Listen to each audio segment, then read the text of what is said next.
minds with deep, going deep, Chad and JT. Penetrate the G spot through the perineum. Are we live right now? Yeah, dude. Oh, we're live. Yeah. Starting with the perineum. This is my intro. Let's penetrate the G spot through the perineum and let's twist my nipples. What's up, Stokers of Stoke Nation? This is Chad Kroger coming in with the Going Deep with Chad JT podcast. I'm here with my compadre, Jean Thomas. What up? Boom. Clap. And we're here with the holistic maestro of meat. Is that all I am? I mean, that's one of your labels. Look, Okay. introductions are by their nature reductive, brother, Okay. but we know you contain multitudes within that. I went with that because, you know, the audience knows you For the meat off. for the meat off. I feel like, though, in 2024, right, you got to have, like, multiple brands, right? Like, Sure. Yeah. I feel like everyone, like, you know, yours is what? Like, perineum sunning, Yes. right? Yeah, yeah. That's tanning, too. Uh-huh. And then surfing Uh-huh. and comedy. Yeah. JT is lifting weights, Oh, that's nice. okay? Comedy and politics now, Oh, thank you. right? I think I'm like Hollywood guy, surfing, meat, That's dude. right? Yeah. So you're saying, in some respects, because you post a lot about meat I love meat. and you talk a lot about meat, Uh-huh. but in some ways you think that that's kind of made people put you in a box of sorts. 100%. And I think you got to be careful posting too many steaks, Well, I mean, because that's all people. You're gonna just be the steak guy. You know what I mean? but you keep posting. I know. Do you get pushback? I don't get pushback, but you know, as far as like the comedy stuff goes, it's like my company that I work for, we kind of keep things a little pretty secret or whatever. Obviously, we do a lot of movies and TV shows and everything like that. But if you looked at my Instagram, you just think like, oh, surfing, meat. But like, we're not the type of company that's like putting everything on Instagram. You know what I mean? Right. It's like, all right, this is what we're working on. This is what we're releasing. Like a lot of, So you'd rather share about the kind of creative processes you're involved in, but because that stuff's got to be kept under wraps until it's released, to get that energy out, it's all about beef. I think it's like, you know, it's 2024, like I said before, and I think individual brands are sort of taking over, right, JT? Yeah. And everyone's got to have such a defined personal brand, right? Yeah. But I think you're making it more cynical than it is, because I know you, and I know even though you're aware that you being the meat guy has helped kind of fashion this corner for you, you picked it. It picked you. 100%. You love 100%. meat. But I will say, like, if you would have talked to me 20 years ago, I would have loved alcohol, right? So I think it's just a phase that I'm dealing with. But look, I think what I've learned, right, is that diet is like the most important thing. Whatever you put in your body, like I feel like it just makes you feel so good. And I think I'm almost 40 now. And at this point in my life, like I'm addicted to feeling good. So how do I do that? I sleep really well. I stay hydrated. I exercise in the morning. And for me, what works mostly is like a carnivore type diet with a little bit of fruit, potatoes, and rice. You hate vegetables. I don't hate them. I love, like, they don't sit well with me, but I do like, if I go to a nice steakhouse, I will have a Caesar salad. Well, let's do it this way then, with your take on vegetables. And I don't mean to box you in, but I want to get some clarity on this. Yeah. Pick one group for vegetables. Nutritious, poison. Both. I think like fermented vegetables are amazing, right? I love like some kimchi or some sauerkraut. But for me personally, right, like broccoli, Brussels sprouts, what else? Broccolini, like they just don't sit well with me. You know what I mean? Spinach, there's oxalates in that, man. It feels, I wouldn't say it's poison, because I think for certain people, if you're eating like a high processed food diet, like it's good to have a salad, right? I think so. But you're more jacked than I am, so I have to cede to I think you can lift more weight than me, though. Probably. I think I would fuck you up. What's up, dudes? Welcome to the podcast. If you're watching this on YouTube, make sure you like, subscribe, comment.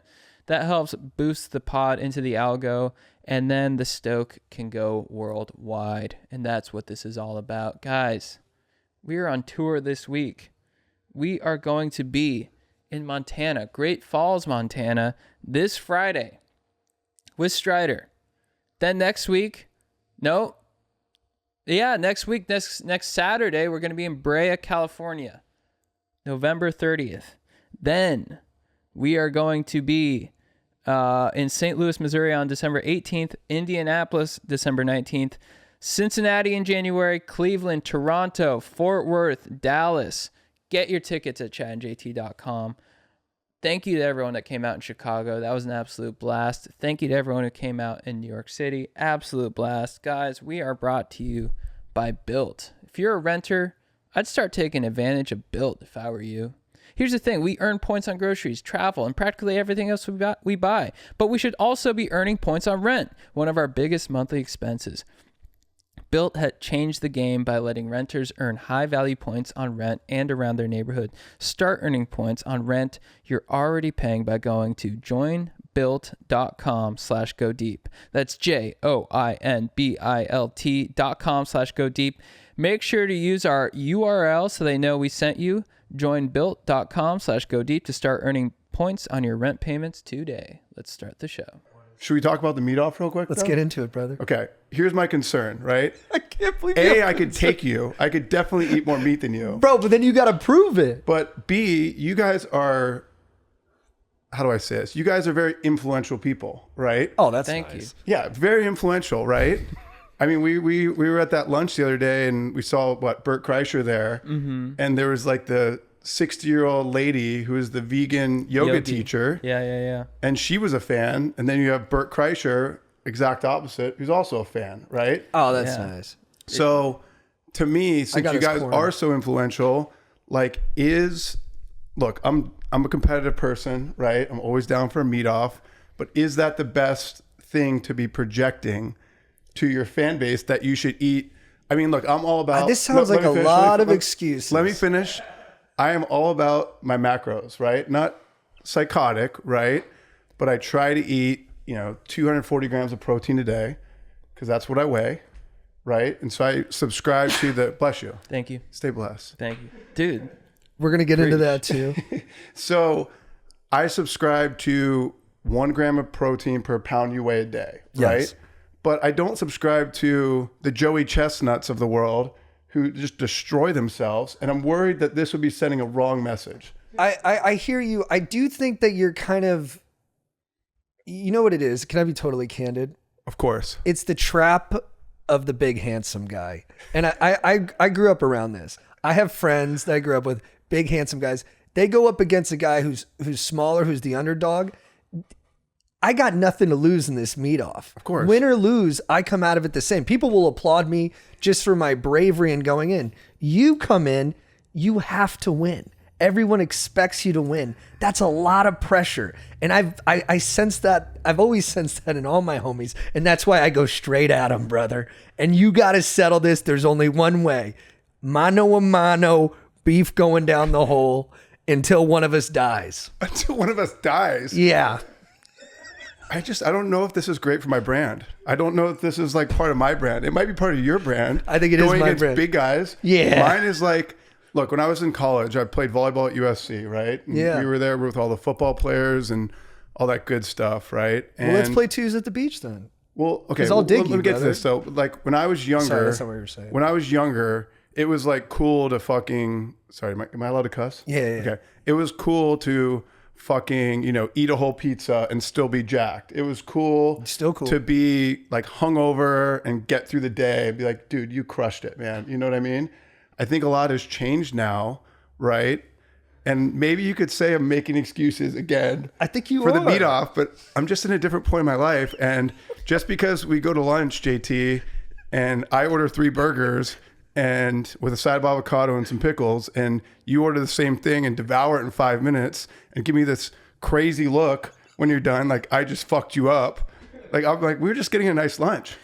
Can I, as a non-participant? I think we should just fight. No, I mean, you could do that as a non-participant. So You both ordered the same thing. Who brought up meat off initially? I think he ate it all. I think it got when I called into the pod. When you saw him eating it, were you like, this is a competition? Or when he ate it, did that No, he spark started the conversation. Or he started the competition. No, when he ordered it, did it spark that competitive fire? Where you're like, oh no. It actually, I was kind of proud of him, actually. Okay. Thank you. I was like, wow, this guy can eat as much meat as me. And I probably weigh, what, 60 pounds more than you? Something like that. Yeah. So it made me like a proud, it was like a brotherly feeling. I felt that as well, and it's this. I feel it now. I think what really started off the food off is he ordered the burgers. Yeah. And I said, "Oh, that's an interesting order. I respect the way Matt is with his diet and stuff." I was like, "I'll order the same thing." And then Matt said, "Maybe you should get 2 patties instead of 3." Okay. And I turned, and then the lady who was with us, Alex, Yeah, Alex. was like, "Yeah, you can't eat as much as him." Whoa. And then at that moment, I turned to Strider and I said, "They don't know me, son." Yeah. Well, can I say something? Okay. Everyone goes to restaurants, right? Sure. And you go to a restaurant and you say, hey, I want I want the salmon, or I want the steak, or whatever. Most people, they get the salmon steak and they just eat it and they're like, that's it. I say, how many ounces is the salmon? How many ounces is the steak? And usually they're like, oh, it's 8 ounces, right? Which is not enough food for my 6'7", 240-pound frame, right? It's probably enough for yours. Probably. But for me, I got an engine, brother. yeah, we know this. We know this. So for me, right, I always have to say, oh, I need 2 of those, right? And Alex, who I work with, or my dad, or just my family members are used to it by now. But if I ever have like a work lunch, and Alex has had a lot of those work lunches, she like warns everyone, like, Matt's going to order 2 of everything. Right. But it's really for my macros, Right. It's really because in my head, the one thing that changed my life for my diet more than anything, right, was, again, eating my body weight in protein per gram, or eating 240 grams of protein a day. That makes me feel, oh, what do we got there? That makes me feel better than anything. I mean, the Lucy might top that, but a little lip pillow. Nicotine. You do nicotine though. I do nicotine. Is that healthy? Nicotine. So I've gone down this rabbit hole a lot, right? So I've found that Lucy brand, I'm not sponsored. I'll have one a little bit later. I want to get going, but Yeah, cook. I think Zins have aspartame in them, which can destroy your gut.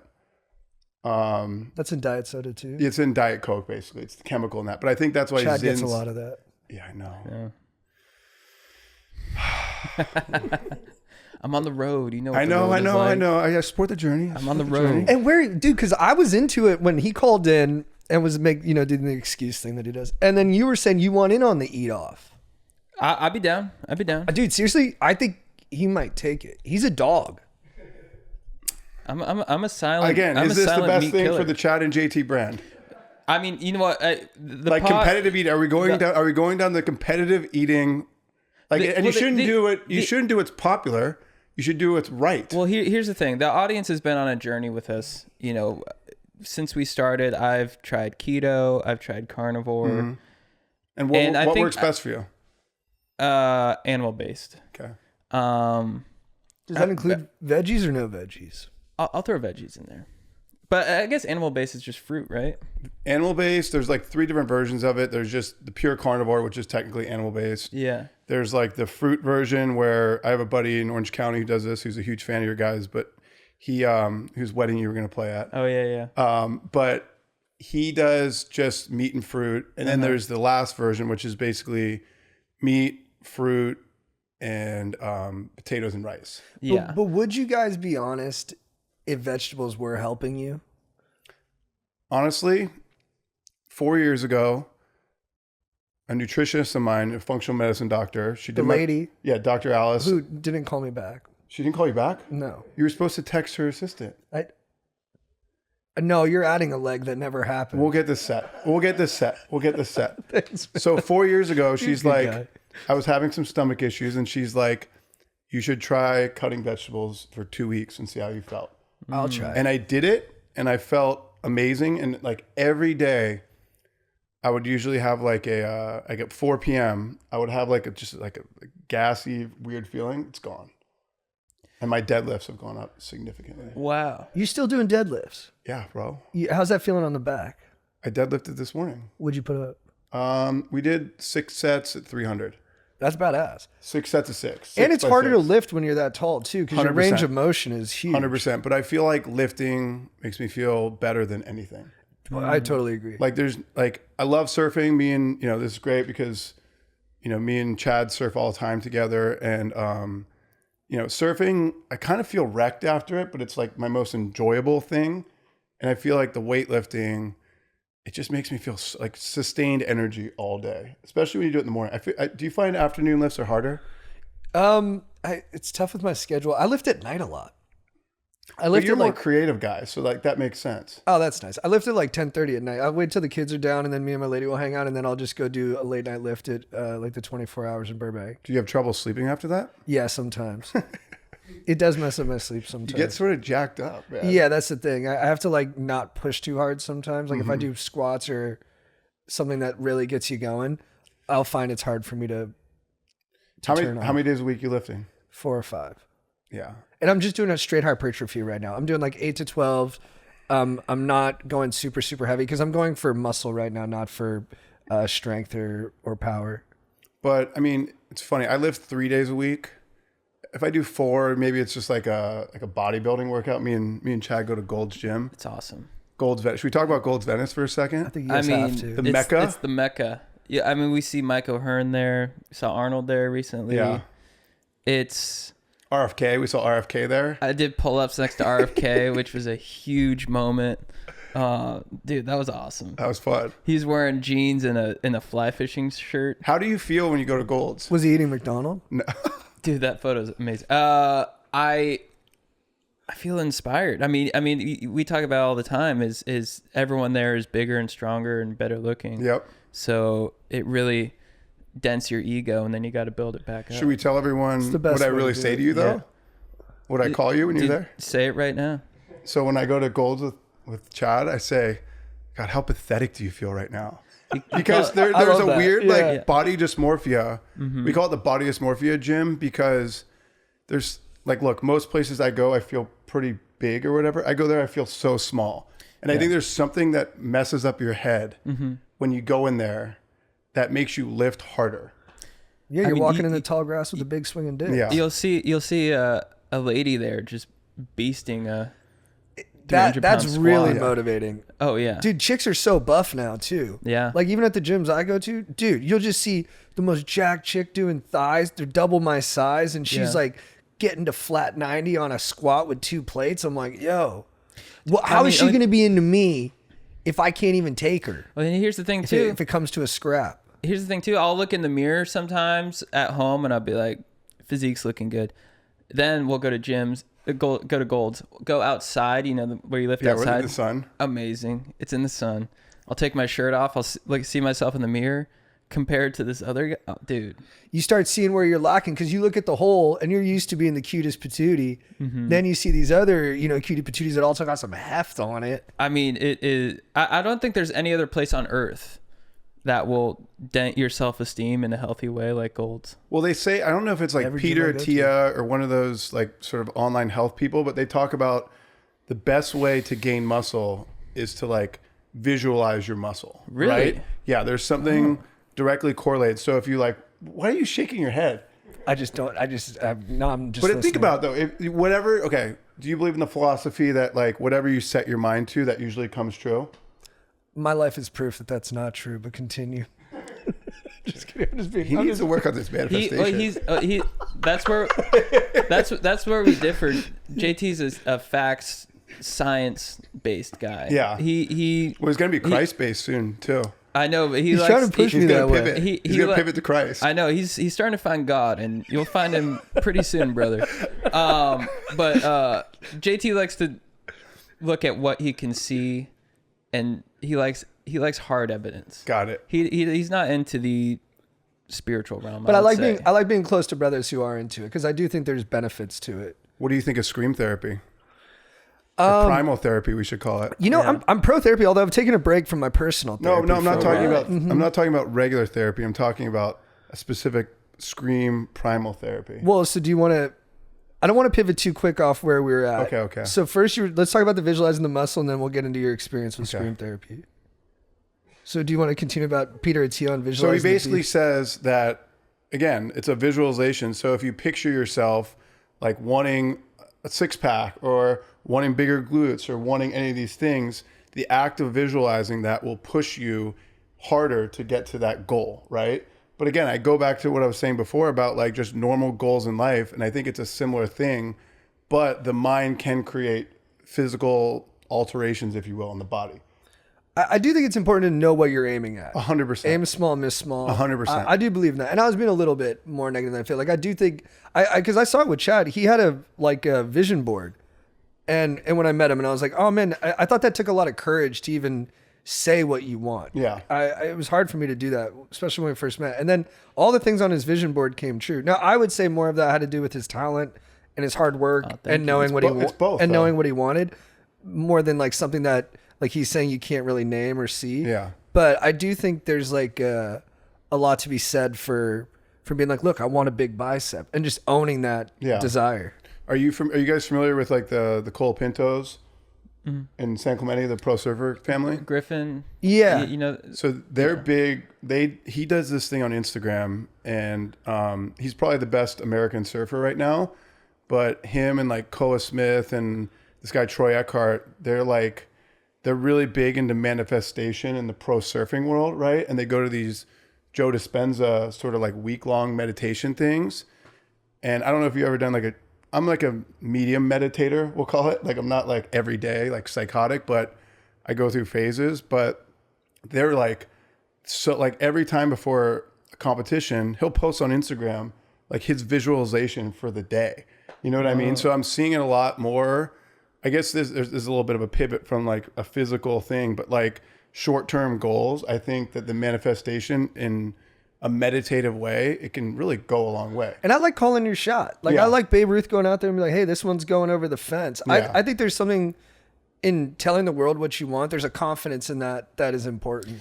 I think too in kind of studying it or just thinking about it a lot, it's with what you're saying about like Griffin Colapinto, it's like more visualizing the act of what you're gonna do. Yeah. Like he's gonna surf.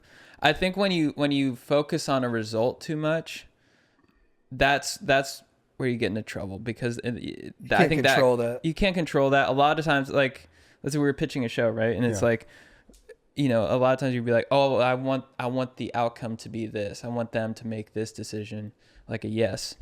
Whereas I think it should be more so, I want to pitch the show this way, you know, and I think that's sort of what I'm learning. It's like when you go in for a parole hearing, don't try to get them to let you out of jail. Right. Just tell them who you are. Yeah, exactly. Like Morgan Freeman. Yeah. Well, the Joe Dispenza guy says there's a meditation I do on Spotify. It's like the morning meditation, right? Again, I do it like 2 or 3 times a week. Yeah. And he says, let the thought create the action and the action create the emotion, right? So the thought, that's the manifestation of like what you're going to do. Yeah. And then once you do it, enjoy the feeling of being present. Yes. Right. So that's the other weird thing is like the Joe Dispenza guy, again, I'm not super like dialed in on what he does, but he's like so anti like living in the past. You know what I mean? Yeah. It's all about this moment, and then also having a clear visualization so you can guide to your goals. I know we've come a long way from biceps though. You know, Right. but I do appreciate it. And you two are two of the happiest dudes I know. Who are? You two dudes. Thank you. I appreciate Do you that. talk to chicks about this stuff? You know, I used to, I'm single right now, so I'm dating and all that stuff. But like, I used to, maybe in my earlier years, I would tell women what they probably wanted to hear. And I think now I am just adamantly myself Do you ever visualize like a nice booty? all the time. All the time. But, That's awesome. you know, I mean, here's the thing. I think a lot of women are sort of becoming meat eaters too. Like I feel like the vegan stuff is done. Like so many of these women I know just in work and just in Los Angeles, they used to be vegans or they used to not eat a lot and all that stuff. And now I see a lot of them like outside of Gold's who are eating a more carnivore lifestyle and are lifting weights and getting sun too. I remember women used to be like terrified. They thought it was bad for their skin. Bad for their skin. And now a lot of them are just like, you know, I think for me, like there's also the sunscreen debate too. And I think we were talking about this on Instagram. We did, yeah. I don't wear sunscreen if it's more than an hour. Or less than an hour. Or less than an hour, yeah. If it's more than an hour, I have like a zinc I use. Like if the waves are good, I put zinc on my face because if I want to surf as long as possible if the waves are good. And sometimes if I don't wear sunscreen, I don't get burned, but I feel like I just like the sun depletes me a little bit, you know? Do you wear sunscreen? Sometimes similar situation where it's if it's longer. I mean, I walk outside a lot. I'm running outside a lot. I don't wear sunscreen for that, but I mean, when we surf El Porto in the morning, in the morning, I feel like in the morning, if you're just like going for a surf, like you don't need sunscreen. It's different too in LA, especially in like the winter. Yeah, the UV in the winter, index is like not even. It's like 3.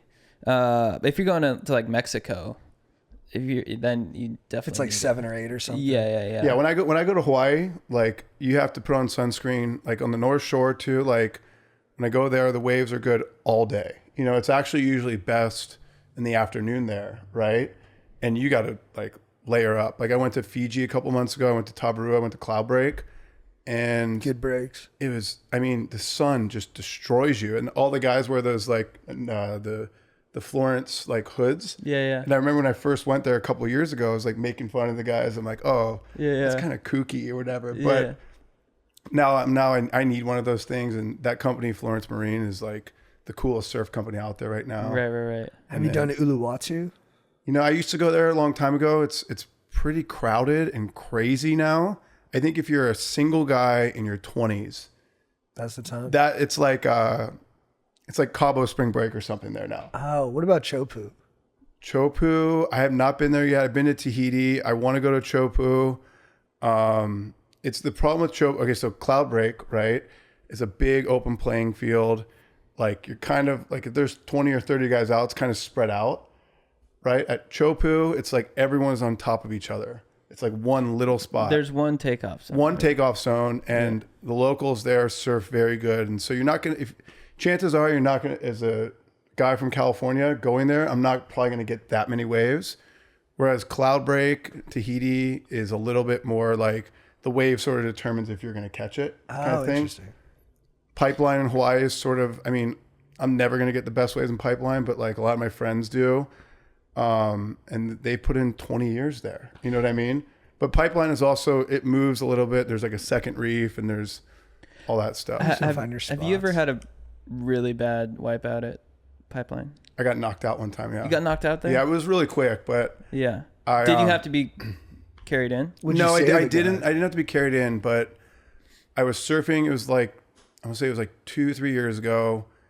It was like December 30th or something like that. Yeah. And it was like, I was surfing out there and it was like, 10, 15 people, maybe 20 people out, which is pretty uncrowded for pipe. Yeah. And it was kind of capping on the second reef. And I was out there with my buddy Cole Rothman. I think you guys are going to have on the pod soon. And like Jamie O'Brien. And it was like not a drop of water out of place. I'm just like, this is like amazing. Like, and I caught like 2 of the best waves I ever caught out there. Yeah. So I was just like, oh my God, this is paradise. And then the next day it was a little bit bigger, not so perfect, everything like that. And I'm just like, oh, I got this, like whatever. I paddle out super deep. And again, like the locals, they all sit out the back. So if you're not from there, you kind of have to like maneuver around them kind of. And this wave sort of came to me and I stood up and the whole thing like just bottomed out. And I just went with a lip and just like hit the water. Oh. And I don't really remember hitting the water. Yeah. And I sort of like started like, I remember hearing like the Little Mermaid song, like da da da da da. Like I was like under the sea. Wow. And I was like in a happy place. And then all of a sudden I realized I was under, like I snapped out of it. Yeah. And luckily there was not, when I came up, there was not another wave. And this like boogie boarder guy paddles up to me. He's like, dude, are you okay? Like, and I was like, yeah, like but I don't remember much of that day. Really? But it was a Were quick. you concussed? Yeah, I've had like 3 concussions from surfing. Do you did might have that CTE. did that moment Probably. did that moment change your relationship with death? No, I had another near drowning in Mexico one time that did though. Oh, really? Like 100. It was kind of like a DMT experience. Mm-hmm. Like it was like I definitely we were down in Mexico, and then there was like this. I was out there with like Brody Jenner and a couple other people, and we thought the swell had come, and it hadn't. And this, like, I don't know, it was like a 30-foot wave came in and broke on me, and like I was just like, I got pushed down for I don't know how long, and I was sort of like accepted it and just relaxed, and it was a very, again, calming thing. And then I was like, the thing I thought, I was like, oh man, I'm gonna die right now. Like my mom is gonna kill me. Like the thing I went to was like, my mom is gonna kill me. But I was already, it was a weird thing. Like you do like the flash for your life, and then we came up and I was fine. But like the guy on the boat was like, couldn't find us and was freaking out. But yeah, I mean, it happens with surfing. I think I'm approaching 40 now. I'm not like a big wave guy per se. Like I like barrels and stuff, but I was listening to like Kai Lenny do his podcast the other day, and he was talking about like big waves is over like 12-foot Hawaiian. So that's 25-foot face. And that's sort of like my limit, I would say right now. But like earlier in my 30s, I was like kind of like, oh, I'll surf anything. But I don't know, you get a little older, changes a little bit. What's the biggest wave you've ever surfed? In Mexico, right? Mexico 15, I think. Yeah. Was that when you went on that trip a couple years ago? Yeah. Do you surf at all? I longboarded Old Man's. Oh, really? Mm-hmm. Do you ever want to like get back into it? You know, I went to surf camp all throughout junior high, and I won the award one year for surfing the least. And I won like 6 games of dodgeball though. Look at this new Air One bottle. That's sick. I was just in there yesterday in This Studio is the best City. water you can get. Saw Bobby Cannavale. Just standing next to him made me happy. Bobby Cannavale? Yeah, I saw him in Is he line. And I just handsome? got close to him. Yeah, he's just cool looking. Yeah. And I just stood close to him, and like, sometimes I don't understand celebrity, but when I saw him, and I just felt happy being near him. Yeah. They're I just people. felt like he was radiating a kind of specialness. Yeah. And like me and like 5 other people just looked at each other, and we were all just kind of like dazed and stoked. That's awesome. He's a great actor too. They're so- just people though, you know? yeah, but they're better. How are they better? Well, like I guess it depends on he's the celebrity cool though. looking. It depends on like Yeah. what kind of celebrity, you know? I appreciate his acting too. I think he's a really good actor. Do you get starstruck?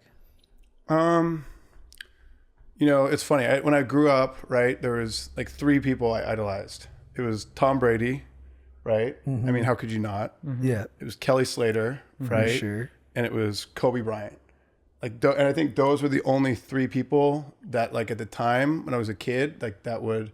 I mean, I grew up. My father ran Sony Pictures Television when I was a kid, right?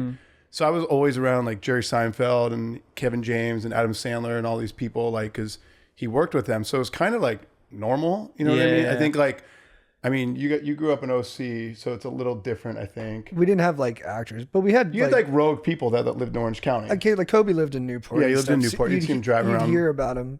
I never saw him in person, but I hear what you're saying too. Athletes feel maybe cooler than actors. You see their craft, you know what I mean? And it's like an actor. I mean, maybe and they look more special when you see them too. Yeah, I mean, actors, you don't really, I would say the normal person doesn't know sort of the preparation that goes into acting. You know what I mean? Because there is a lot, you know, especially if you're also producing the project, like you're seeing it from start to finish. And, you know, there's a lot of actors, writers, producers, and all those people out there. And there's so much work that goes behind the scenes that most of the world is not familiar with, you know? Yeah, I haven't been around celebrities too, but we played in a softball game one time. We were lucky to, it was awesome for the California Fire people. Yeah, like, I forget the name. But California Strong. California Strong. But when you see, there was like Dodgers and stuff there, and like some basketball players, they just are so much more physically impressive that you'll see an actor, you're like, oh my God, that's like Charlie Sheen, and that's super cool. Yeah. But then you see like Jared Goff or Bellinger, and you're like, whoa. Yeah. What do you guys think of athletes in comedy? They're doing I mean, after the good. Tom Brady roast, like that was pretty fucking funny. Right? Dude, I mean, I probably share more clips of athletes being funny on their podcast with Chad than I do of comedians. I mean, Yeah. Shannon Sharp and Ocho Ocho are Cinco. like the funniest guys alive. You can't beat them. No, they're I mean, so it's crazy funny. now too for athletes because we're going to go full circle here with brands, personal brands, right? Like athletes, they have to have like a digital footprint that represents who they are for marketing. Like it's kind of, it's kind of like with comedians, right? With comedians, like you can't just be an onstage comedian anymore. You have to do the podcast, you have to do the Instagram reels, you have to do the crowd work, you have to have all these things, right? But athletes are kind of in that bucket too, where they're sort of becoming more entertainers. And I mean, let's talk about UFC for a second, right? Like UFC probably, I mean, look, I love Dana White and I love sort of everything about like what they do, right? But if you really want to look at what they've done really smartly, that's probably what they've done very smart in the recent years is like capture that independent media, right? Of like their YouTube is insane. Their Instagram, they have more Instagram followers than the NFL. I watch all the embeddeds. Yeah, exactly. I watch Like the stuff they do Nina Drummond, all outside of her it. And then interviews. like, if you look at all their athletes, they have so many freaking followers. It's also a worldwide brand. Right? And and also it's opening up for other athletes. But I think the thing that was always cool about the UFC too is it didn't feel like it was as beholden to like corporate censorship. Like the athletes would say crazy things. So you'd go into a fight and these guys, one would be accusing the other one of being racist, or like the other one of like beating like like innocent people. Like there'd be like these arguments that were like elementally deep, and then you're like, and then these two are gonna figure it out and punch each other. There was like Dana always talks a about rawness to it. Dana always talks about like the freedom of speech, right? And if you look at a lot of NFL players or NBA players, they get fined all the time. No, they get in big trouble for not staying in line. And is that the best thing for the NFL product? Maybe, because the NFL is so big and they have to protect sort of the shield. The shield. Yes, that's what I was looking for.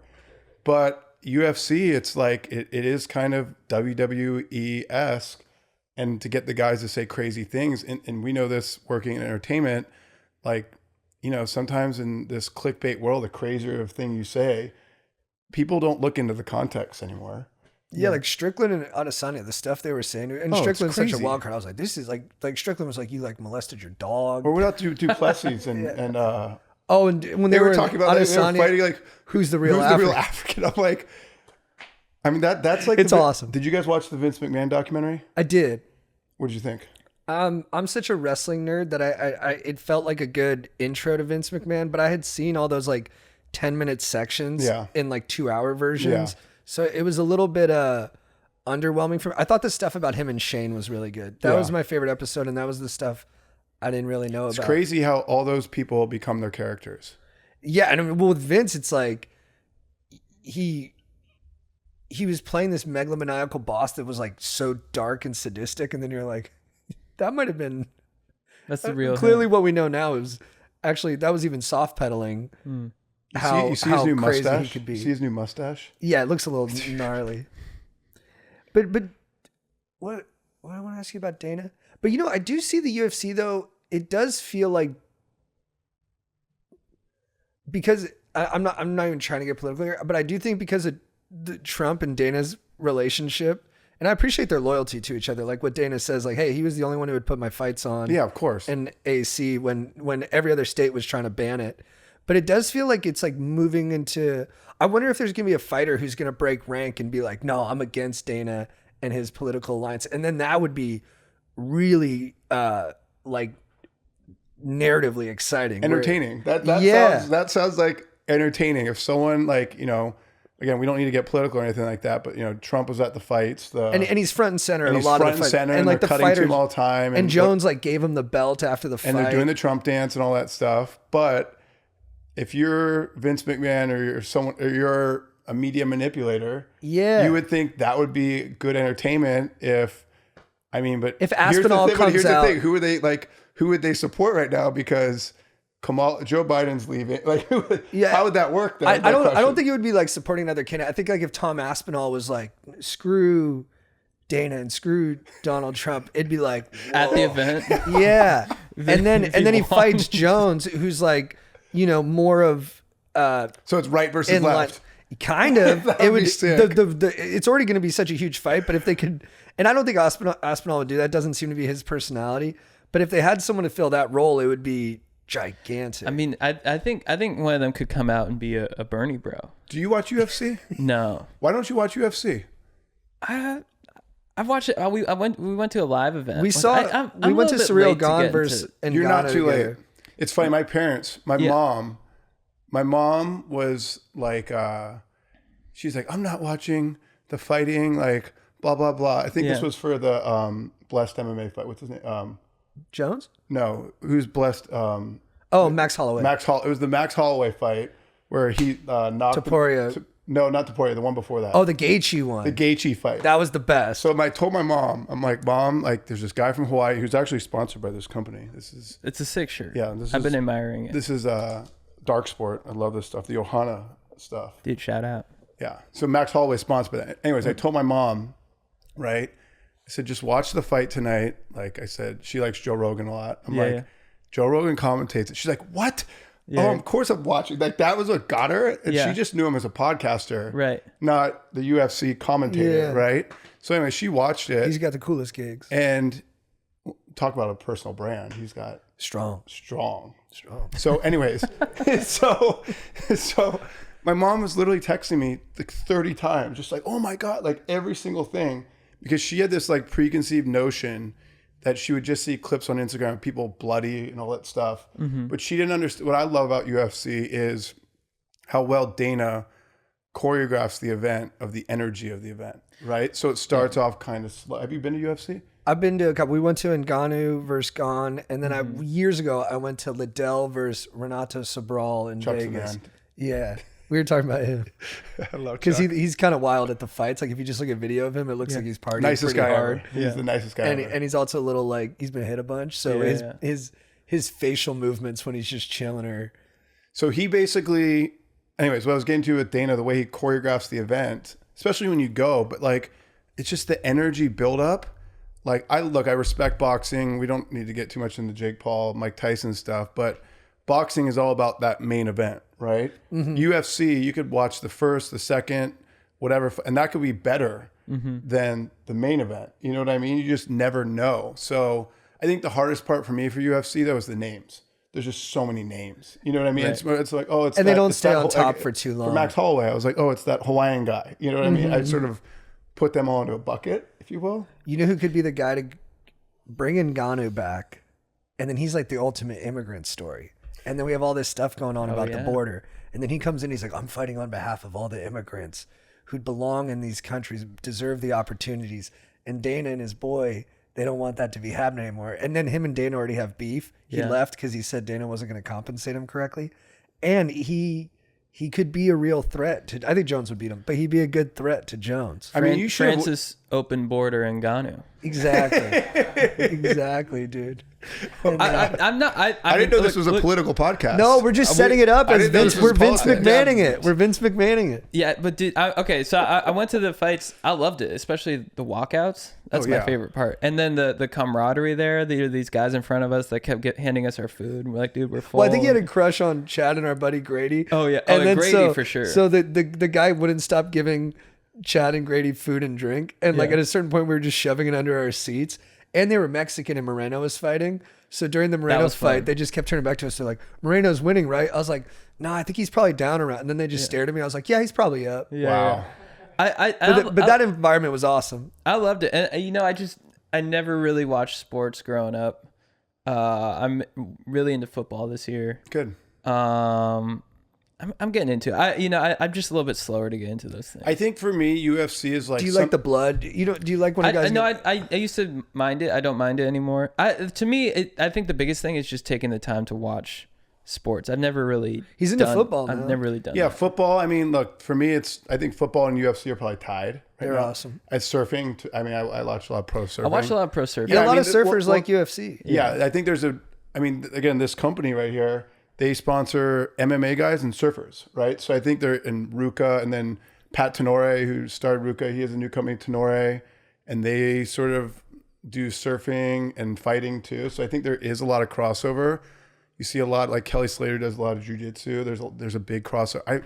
I did jiu-jitsu one time. I am way too tall for You're that too shit. long. Yeah, like when we were doing the rolling, like it just killed my back. You just got to stand up fight and then make sure Yeah. no one takes you down. So, Have you ever done boxing or anything like that? dude, it hurts I played volleyball in college, so my shoulders just get busted. So like, Yeah. all my workouts now are so I can surf for the rest of my life. Yeah. That's all. That's like the only thing. So Would you play opposite?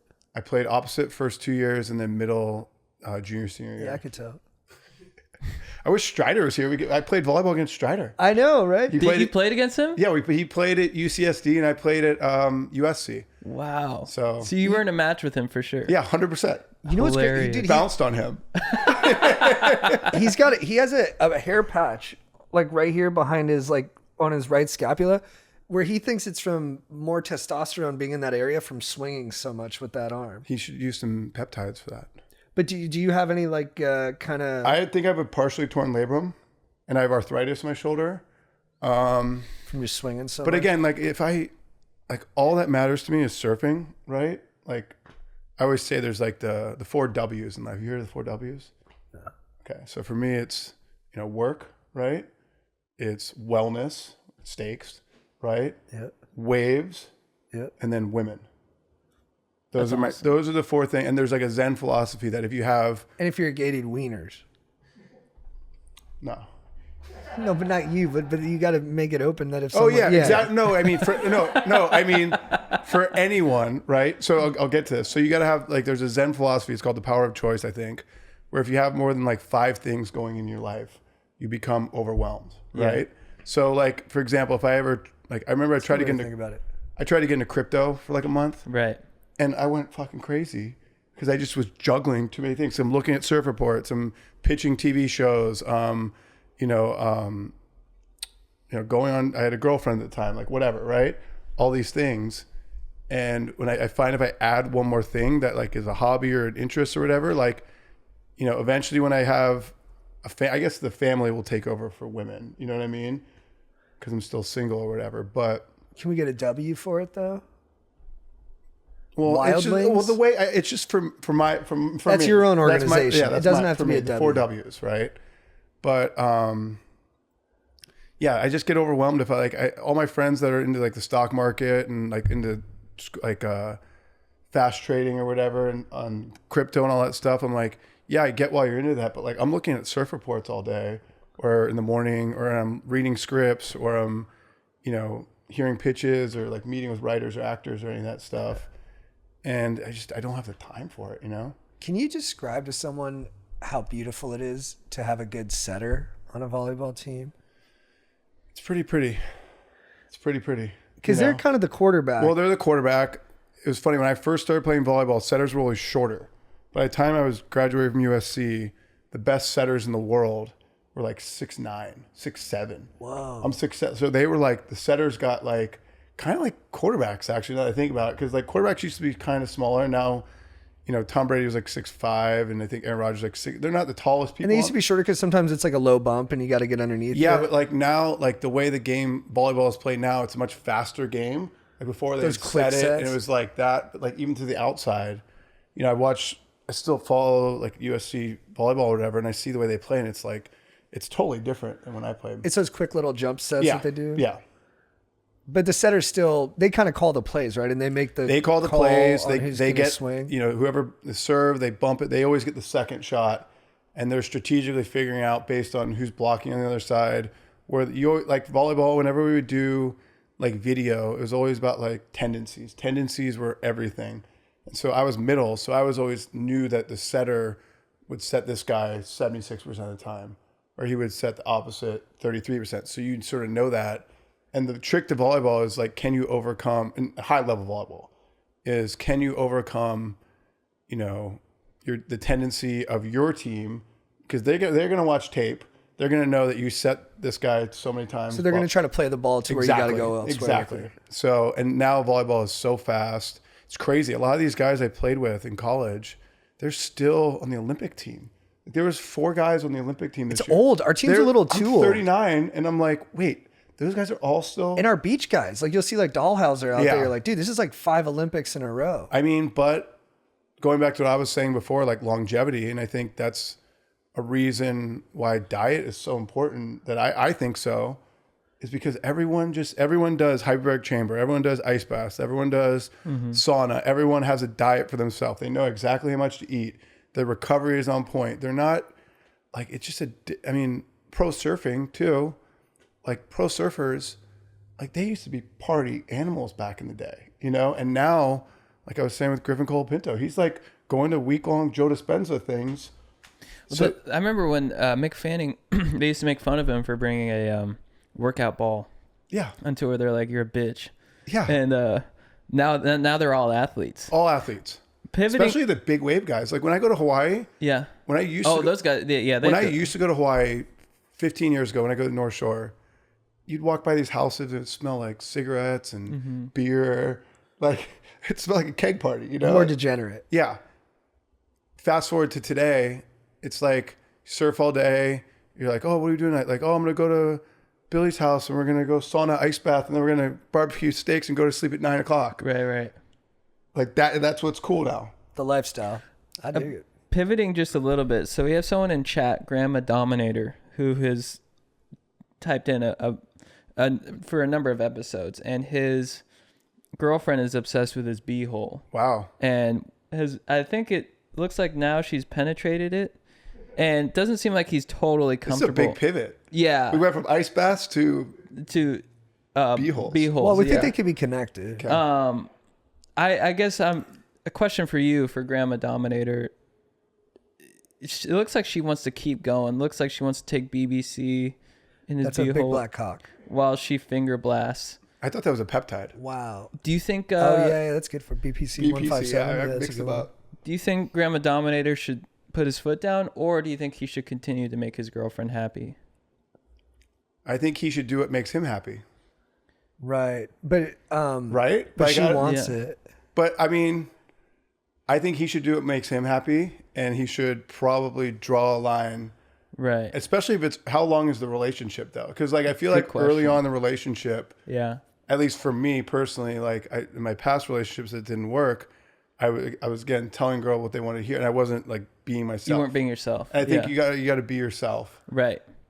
Do you think there's a world where what makes him happiest is making his girlfriend happy? I think as you progress in a relationship. Right. But someone has to earn that. Yeah, I think I think in the beginning, in like that first year or whatever, I think it's really important to just adamantly be yourself. She Right. said drawing lines is for pussies.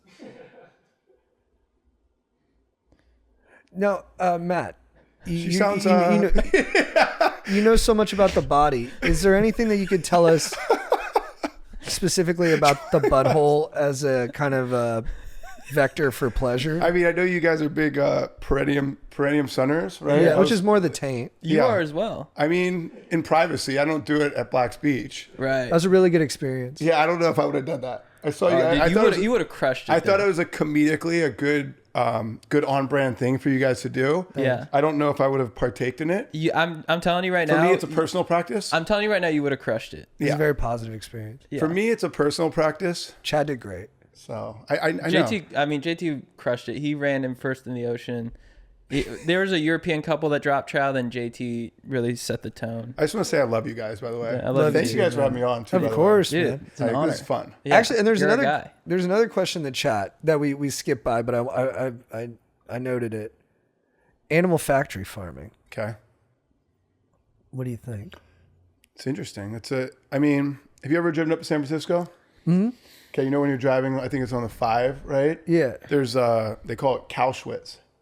Did you see Cowschwitz? I didn't know that's what they call it. So that's what they call it. It's a mass slaughterhouse with I think it's 4 million cows on one farm. And you drive by that and you feel disgusted, right? So, but then you get an hour past that, maybe 2 hours out of San Francisco or whatever, and you start seeing beautiful cows grazing that are grass-fed, that are living a life. So again, I'm all about sort of the grass-fed, pasture-raised lifestyle, if you will. That being said, every once in a while, if I'm at a restaurant, I do get a grain-fed steak. But that's if I have a work event or a family thing, I feel like some beef is better than no beef. But It's not. I mean, ideal. it's just, you see it with your own eyes and you're like, this is disgusting. I mean, and you've seen the people have seen the chicken coops. You've seen all these things of these animals not living a real life. So I'm a big proponent of you are what you eat, right? And if you eat sort of like healthy animals, then you're going to be healthy usually. You know what I mean? Regenerative seems Regenerative, if we're able to lock that in for the future, it's going to be tough though. But I mean, there's also sort of the other side to it of like, hey, we got to feed everyone. You know what I mean? But I mean, we don't. It's not a political podcast, but there's obviously some corruption going on in big food, big pharma. There's some tie with I don't know specifics or whatever, but it's pretty obvious they don't want people being alphas like us three, you know? Right. Yeah, I got something on this. I went to a new restaurant downtown called Naiku. And it's like I guess you could say Korean barbecue, but basically you take your meat and then like grill it at your table. And the manager brought us over A5 Japanese Wagyu. And he said that the reason it tastes so good is because they massage the cows all day. Do you know anything about that? So it's funny. I go to this butcher in Santa Monica. I'm a big butcher guy. Yeah, right? yeah. You like the butcher? Yeah, I missed the one. What was the one that You got to go to my new one. Yeah, give me the. We'll talk after. We'll talk after. So I go to this butcher in Santa Monica, and they have like grass-fed, grain. They have everything there, right? And they have this meat there. I like the grass-fed meat because it comes from Mount Shasta. That's one of the chakras of the earth. And they feed the cows volcano water. It's a See how spiritual. excited I am? It's a spiritual vortex, isn't it? So you eat that, you feel amazing. So going back to what you were saying is they have it looks beautiful. They have A5 Wagyu there, right? So the hippies go there and they bring up water jugs and they fill up their cars with water jugs for the water. So anyways, what I was saying before is the A5 Wagyu at this butcher, he was saying that I asked like, was it fed grass, grains? He's like, beer and like pistachios or something like that. Oh. And he's like, and I guess Zuckerberg has a place on Kauai where they feed the cows beer, right? Oh. So I guess there's like something to be said about like, as long as the animal is like super happy getting massaged, all that stuff. But I've also heard of A5 Wagyu being fed with acorns and grass. You know what I mean? But I think it's all I think the A5 is a product of it being happy. You know what I mean? Right. But So does that, by that rationale, would like But a it's super guy fatty. who watches football and just chugs beers and eats nuts all day, would he be the best human to eat? I forget who was talking about that. I swear someone was talking about that. But like there is something, well, it depends what you want, right? Like, would you not taste that good? Let me ask you a question. Like, do you like the fat on the steak? Of course, ribeye is my favorite cut. Okay, so you would probably like... And I think that's not even up for debate. Yeah, but there's other people... McConaughey weighed in. Actually, I like a New York strip the most. Exactly. I mean, sometimes a sirloin's good too. Sometimes a burger's good. Sometimes like elk has no fat on it at all. I did bison the other day. Bison's amazing. But from Erewhon, you're not digging that. I go to Wild Fork now. I knew it was... a lot of people think Erewhon's good, but to Matt, that's if you get your meat from there... I love Erewhon.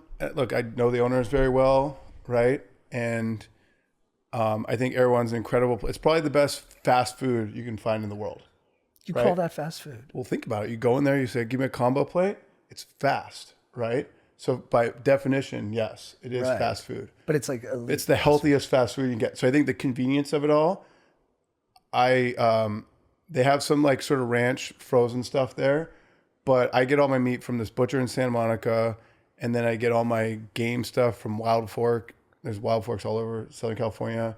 They have like elk medallions. They have, I get elk medallions. I get like ground bison, ground venison, ground lamb, ground elk. You cook it rare? Well, the ground stuff, I'll do like a taco bowl or I'll do burgers sometimes. And then I rotate, like for dinner, I go like one night I'll go like bison ribeye or beef ribeye or something fatty. The next night I go like ground. Because like if I eat too many of those fatty cuts, like I get kind of big. It slogs you down. It kind of just, like especially for Your surfing. blood gets thick. For surfing, you want to be lean. Like for But do you cook? What's your preferred temperature? medium rare, 100%. Even rare, probably more rare. So I guess because the stuff I've read is that the bacteria is mostly on the outside of meat, right? Yeah. So once you get it to a high enough temperature, you don't have to worry about the inside too much. But I'm also feeding my kids, and they're 15 months old, and so it like the bison, it definitely tasted better when it was like medium rare. Yeah. But then I get a little nervous giving it to the Beditos. Have you seen that guy on Instagram, Soul Bra? No, but I've been hearing about this guy. And there's this other, he's dating this girl. Here we go. Whoa. Oh, nice. So Yeah. this guy, He looks Wow. smart. he's dating some girl too. I forget her name's like Ashley English or something like that. Look at this dude. Is she cool? I don't know if they've gone full public yet. But anyways, they posted a couple times. Whoa. But all they eat, that's not her. But I don't they know if all I- they eat is raw meat. So he eats like raw meat. I don't think they've gone public yet, but he eats is raw meat, like drinks.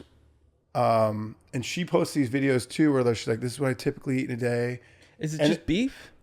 It's like beef, like sushi, like raw goat's milk, like raw eggs, fruit, and Gosh everything. darn, he's got some nice jumper muscles. Wow, look at him. I mean, but he's kind of funny too. You know what I mean? So I think for All these guys for now. a personal brand, like I think. They're eating our lunch, literally.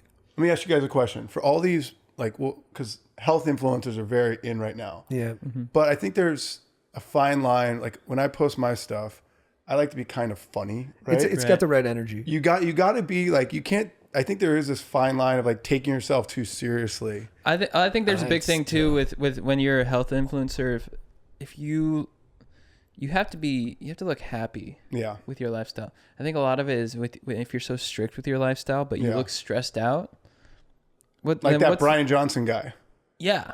I mean, I actually think I've learned a lot about stuff, but again, I'm not talking badly on anyone. I never want to do that, but Yeah. it's just kind of like he's kind of there is an OCD element. Oh, it's a different Brian. It's not Liver King. Yeah, I was like no, it's the longevity tech guy. Yeah. Who's like yeah. doing blood that guy. Yeah, that blood guy. He doesn't look infusions. good. Yeah, he's trying to look like he's 20. He's too pale.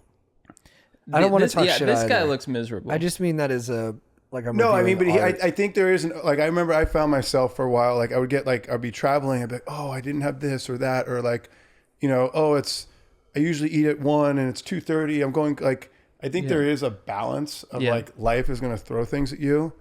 But, yeah. I agree. I think it's having a healthy lifestyle, but not beating yourself up if you stray.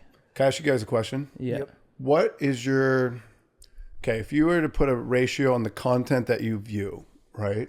Mm-hmm. Whether it be a movie or TV show or like your YouTube, like let's just call it like traditional media versus like independent media, right? Mm-hmm. What would you say now is the ratio in your life of what you view? Traditional versus like YouTube, Instagram, all that stuff, podcasts, all that stuff. I'd say 70% YouTube, podcast, 70% like digital, digital, Yeah, exact same for me. 30%. 70%. Yeah. Traditional. So I watch sports a lot. Yeah. And then I'll watch movies at night before like I go to bed or TV. Let's at night. call sports digital as well, because like, Oh, I really? guess the question would be like scripted movies and TV shows versus like everything else.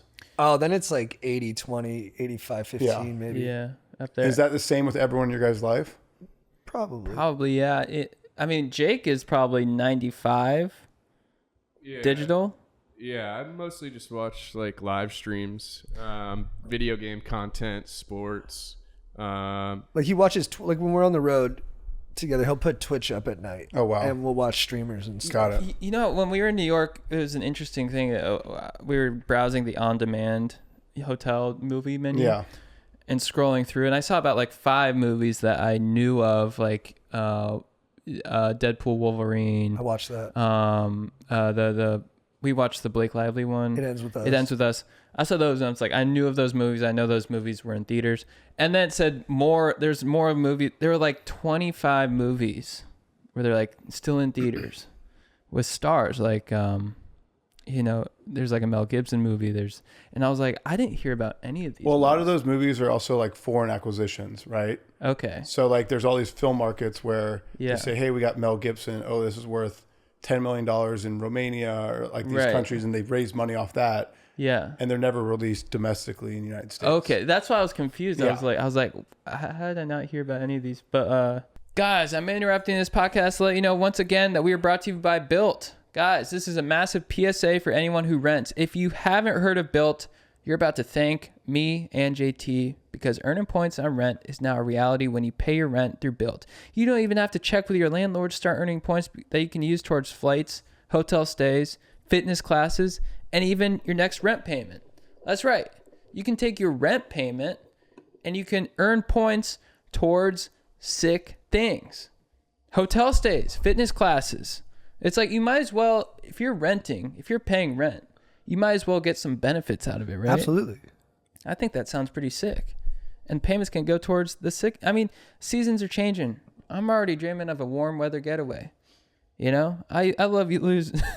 Keep going. It's good. I love using points for travel, and I'm always looking. Look, my lady friend, my girlfriend, she wants to travel, and I'm like, why don't I use Built to help get some points towards our next trip? I think that'd be sick. That's awesome, bro. I love. Where would Built, you dude. go, dude? One of the hotels or destinations that Built supports. That sounds wide-ranging and optimal. I would head to the website to see specific ones. I think there's some guidelines on what I can and can't say, so I'm being very general. But Built, you guys go to built.com, go to joinbuilt.com/go deep to figure out what you can do. Start earning points on rent you're already paying by going to joinbuilt.com/go deep. That's joinbilt.com/go deep. Make sure to use our URL so they know we sent you. Joinbuilt.com/go deep to start earning points on your rent payments today. A little more industry stuff. What have you heard about how, so like in film, there was like the independent movie scene of the 90s, right? Like Born Out of Sundance. And it created the like VHS director generation that was like David Fincher, Spike Jonze, Quentin Tarantino, Steven Soderbergh. And it was this awesome time in film where this whole new market was born, and it gave space for like more creative, less financially dependent movies. And I've been reading articles lately that people think that's going to happen in TV because production is so down and because there doesn't seem to be enough money to build as many tentpole shows, that maybe we're going to see a lot more independent financing when it comes to TV length stuff. So I think it's already happening. If you go on YouTube, you can watch like all sketch shows are based on YouTube now, right? Or a lot of them are, right? Mm-hmm. As far as like scripted stuff goes, I mean, I'm sure you guys have been hearing what's going on in sort of the scripted world, right? Where, you know, there's some downsizing going on, right? And I think it's a product of too much choice, right? Mm-hmm. So for 20 years, you know, let's say from 1995 to 2014, right? Your guys' like viewing lifespan, if you will. You had ABC, CBS, Fox, NBC, HBO, kind of Showtime at the end there, right? So you had basically 6 places to watch television, right? And it was week to week, and everyone was excited for Seinfeld this week, or Dexter, Sopranos, all these sort of shows, right? 2014, 15, you have Netflix, do House of Cards, all their other shows. So you have Netflix, they blew up. All of a sudden, all these other traditional studios are like, we need to compete with Netflix. So, and then you have tech companies like Amazon, Apple, then you have Paramount Plus, you have Peacock, you have Hulu, you have, what else? You have, I mean, a bunch of other places, right? So I feel like they all thought they could compete with Netflix, right? Netflix, I don't know, I think they have like 360 million subscribers now. So they all thought they could compete with them. What they slowly realized is that like they weren't competing with them. And so now what we're seeing right now is sort of a consolidation within the marketplace of media, or traditional media, if you will, where there's a convergence of like broadcast and streaming. So like ABC and Hulu are now one, right? Because I feel like, again, Peacock is NBC. Those two have kind of merged, right? So again, I go back to what we were saying earlier with like the 4 Ws, right? The power of choice is that like, if you, I mean, let me ask you a question. Like, do you get overwhelmed sometimes if you have 8 different apps for TV and you're like, I can't figure out what to watch? I have to know what I'm going to watch 100%. before I turn on the TV. And there's not that anymore where, hey, we're watching Breaking Bad on Monday night. You know what I mean? You're sort of like, oh, what am I going to watch? Unless you hear something really breaks out. So I think the challenge in traditional media right now, and again, I think my boss, Adam Sandler, is better than this than anyone, is figuring out event viewing. How do you get everyone excited for this new product that you're going to push out, which is tricky right now because it's just, there's so much choice, you know? But I also go back to the other thing of like our phones. Like, how much time do we spend on our phones? That was not like when House of Cards started, or when Dexter or Sopranos or The Wire or Seinfeld or any of these massive shows were around. People weren't fucking scrolling on Instagram all day. They didn't, like, my whole thing, I watch a lot of surfing on YouTube. I get excited for Nathan Florence's thing, or Jamie O'Brien, or Cole Rothman, or any of these big YouTube people. Like, I get so excited to watch stuff that I want to, watch. That's surfing. I get really excited to watch Paul Saladino's podcast because he talks about the nutrition of steak or whatever. I also get excited for, you know, big movies or TV shows or doc series that come out. And I mean, look how many docs there are now too. Yeah.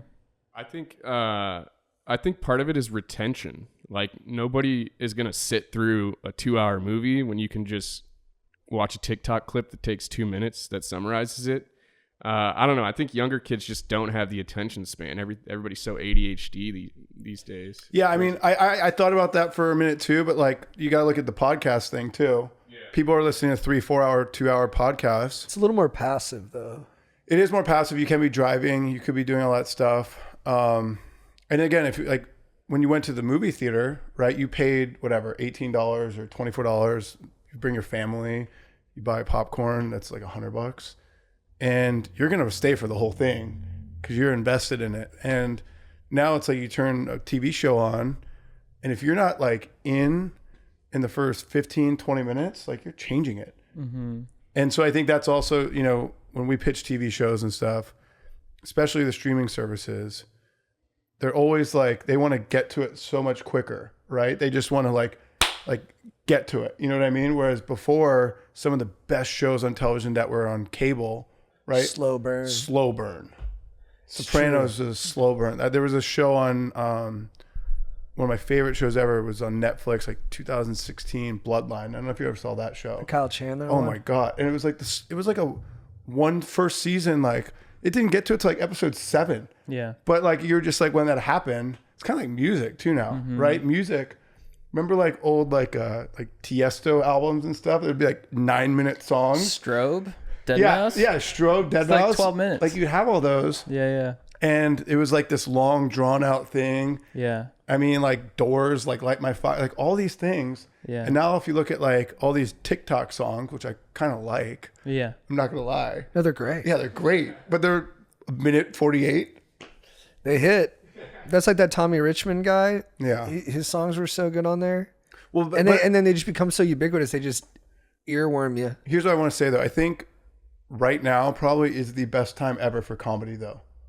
Oh, nice. Because I really sincerely believe that, because I think, I mean, we were talking about the religion thing earlier, but we won't get into your pivot yet. But, We'll save God for last. no, save God. No, we don't need to do that. But I think with comedy, people are, there's a lot of negativity in the world. Mm-hmm. I think there's more of a desire than ever to escape. Well, we're definitely aware of, I think, like even the Animal Factory thing that we were talking about. I think there was a time period where you could be oblivious to a lot of things. And now, I don't know if anyone is. I know we don't always take action, but I think most people know about way more problems in the world than they ever have before. And that could be a good and a bad thing. It's good. I think it's a good thing to be aware and to know what like the really important stuff that's happening, but you need to balance that. That's why I don't think it's all that bad, actually. It's kind of tangential, but I was on the plane and I was like spying on the dude in front of me. I'm a little bit of a voyeur. That's a French word for a pervert. Yep. And I was watching him scroll, and it was like a stock tip, and then it was like an I formation, like running play from like Nebraska in the 90s or something. And then it was just butts and boobs for like 5 scrolls. And I was like, I saw him texting his wife and daughter before that. I was like, dude, this guy just needs a little break. Like, I think he's balancing it. I think he's getting a lot of stress from the world. Yeah. You know? Well, it's funny too. Like my father, he He ran like Sony Pictures Television for like 20 years. And can we one more thing? Yeah. He's tanner than you. He's tanner than me. He's always tanner than me. It's an insecure. It's my deepest insecurity. How is he tanner than you? I don't know. We used to have a joke that he had like a tanning bed like under his desk where he'd push a button and it would like come up, you know? But he's not in the sun as much as you, is No, he golfs a lot. He's a member out at Sherwood Country Club in Westlake, and he's 6 a.m. every Monday, every every Saturday, every Sunday. And his smile is powerful. Yeah. Does he use Loche? No. No Loche. And He'll burn though. But then like by the time Monday comes around, it's tan, you know? Do you have any Italian in you? No. Does he? No. Wait, so what were your dad? So when he ran Sony Pictures Television for like 20 years, right? And so they had shows like Shark Tank and like Jeopardy and like Wheel of Fortune, but then they had Breaking Bad and Bloodline and these like, so his whole thing was like with content, like sometimes people just want a fucking glazed donut. You know what I mean? Sometimes they just want to like veg out and just want to watch, you know, shitty reality, not shitty, but like reality television and just be that. And then sometimes people, they want to go to Morton's or whatever that or Mastro's and they want to have the best meal possible, you know? And I think that's the positive to streaming right now is that you can get like, I don't want to compare Netflix to Walmart, but you can go in there and you can get whatever the fuck you want. That's a good And it's a comparison. powerful time, you know? That's like I think watching like Nathan Florence's vlog. It's like it's just you want to watch someone out there surfing, having a good time. Yeah. And it's just it cheers you up. It's a form of escapism. And then it's not really complex, but you're just like, this is very pleasurable. Yeah. And then like watching I'm rewatching The Sopranos right now. It's so good. It's so funny too. I didn't realize that. I kind of watched the first season a couple months ago, and I was like, "Fuck, I forgot how funny this is." He's like, "Let's get off Cusimano's ass." I forget the line. Well, surf content has changed more than anything because did you ever watch like surf movies when you were a kid? Totally. Yeah, like we would do that. That's on, like like dirt biking videos, but it's same wheelhouse. thing, and like that business is like gone because you got to like Nathan Florence or Cole Rothman and these people like if they go chase a swell to Fiji or Mavericks or any of these places like there was a swell in Mavericks last week and like you got to post your shit like that day. It's crazy. Do you remember when so there was the surf movie and then this pro surfer blog started and Dane Reynolds was ahead of the curve on that. Surfers started having their own website. I followed Dane Reynolds, I followed Julian Wilson, and they'd put all their surf videos on there. And I feel like that era is over. Now it's Instagram, YouTube, vlog style. And it's like Nathan Florence will put up an hour-long video of him just paddling out at Chopu. Yeah. And it's just him in the water. But it's just a side of surfing you've never seen before. It's cool that it's unedited too. Like It's you're seeing it unedited, in real time. So it doesn't, surf movies were awesome. And it was very much like aspirational where you're like, look at these dudes partying. Like they're driving across the Baja in like a dune buggy. And then they get to this break and they all got their tall mugs of coffee and stuff. It was like very much like a lifestyle you want to be, but it was juiced up like a music video. Now it's just like, this is actually what it is. And I think too, it's like watching Nathan Florence paddle with everyone at Chopu is so interesting because you just see them go on the best waves when they make it, or if it's a huge wipeout. But like seeing him wait for a wave and actually commit to a wave at Chopu is so interesting to watch. Well, Cole Rothman was telling me that like when they post like an edit, right? Say it's like a big swell at Chopu in Tahiti, right? And they do this like Jack Germain's like their editor and shooter or whatever. When they do like a really nice like edit and they make it look all good with music and everything like that. Yeah. Like people will watch it.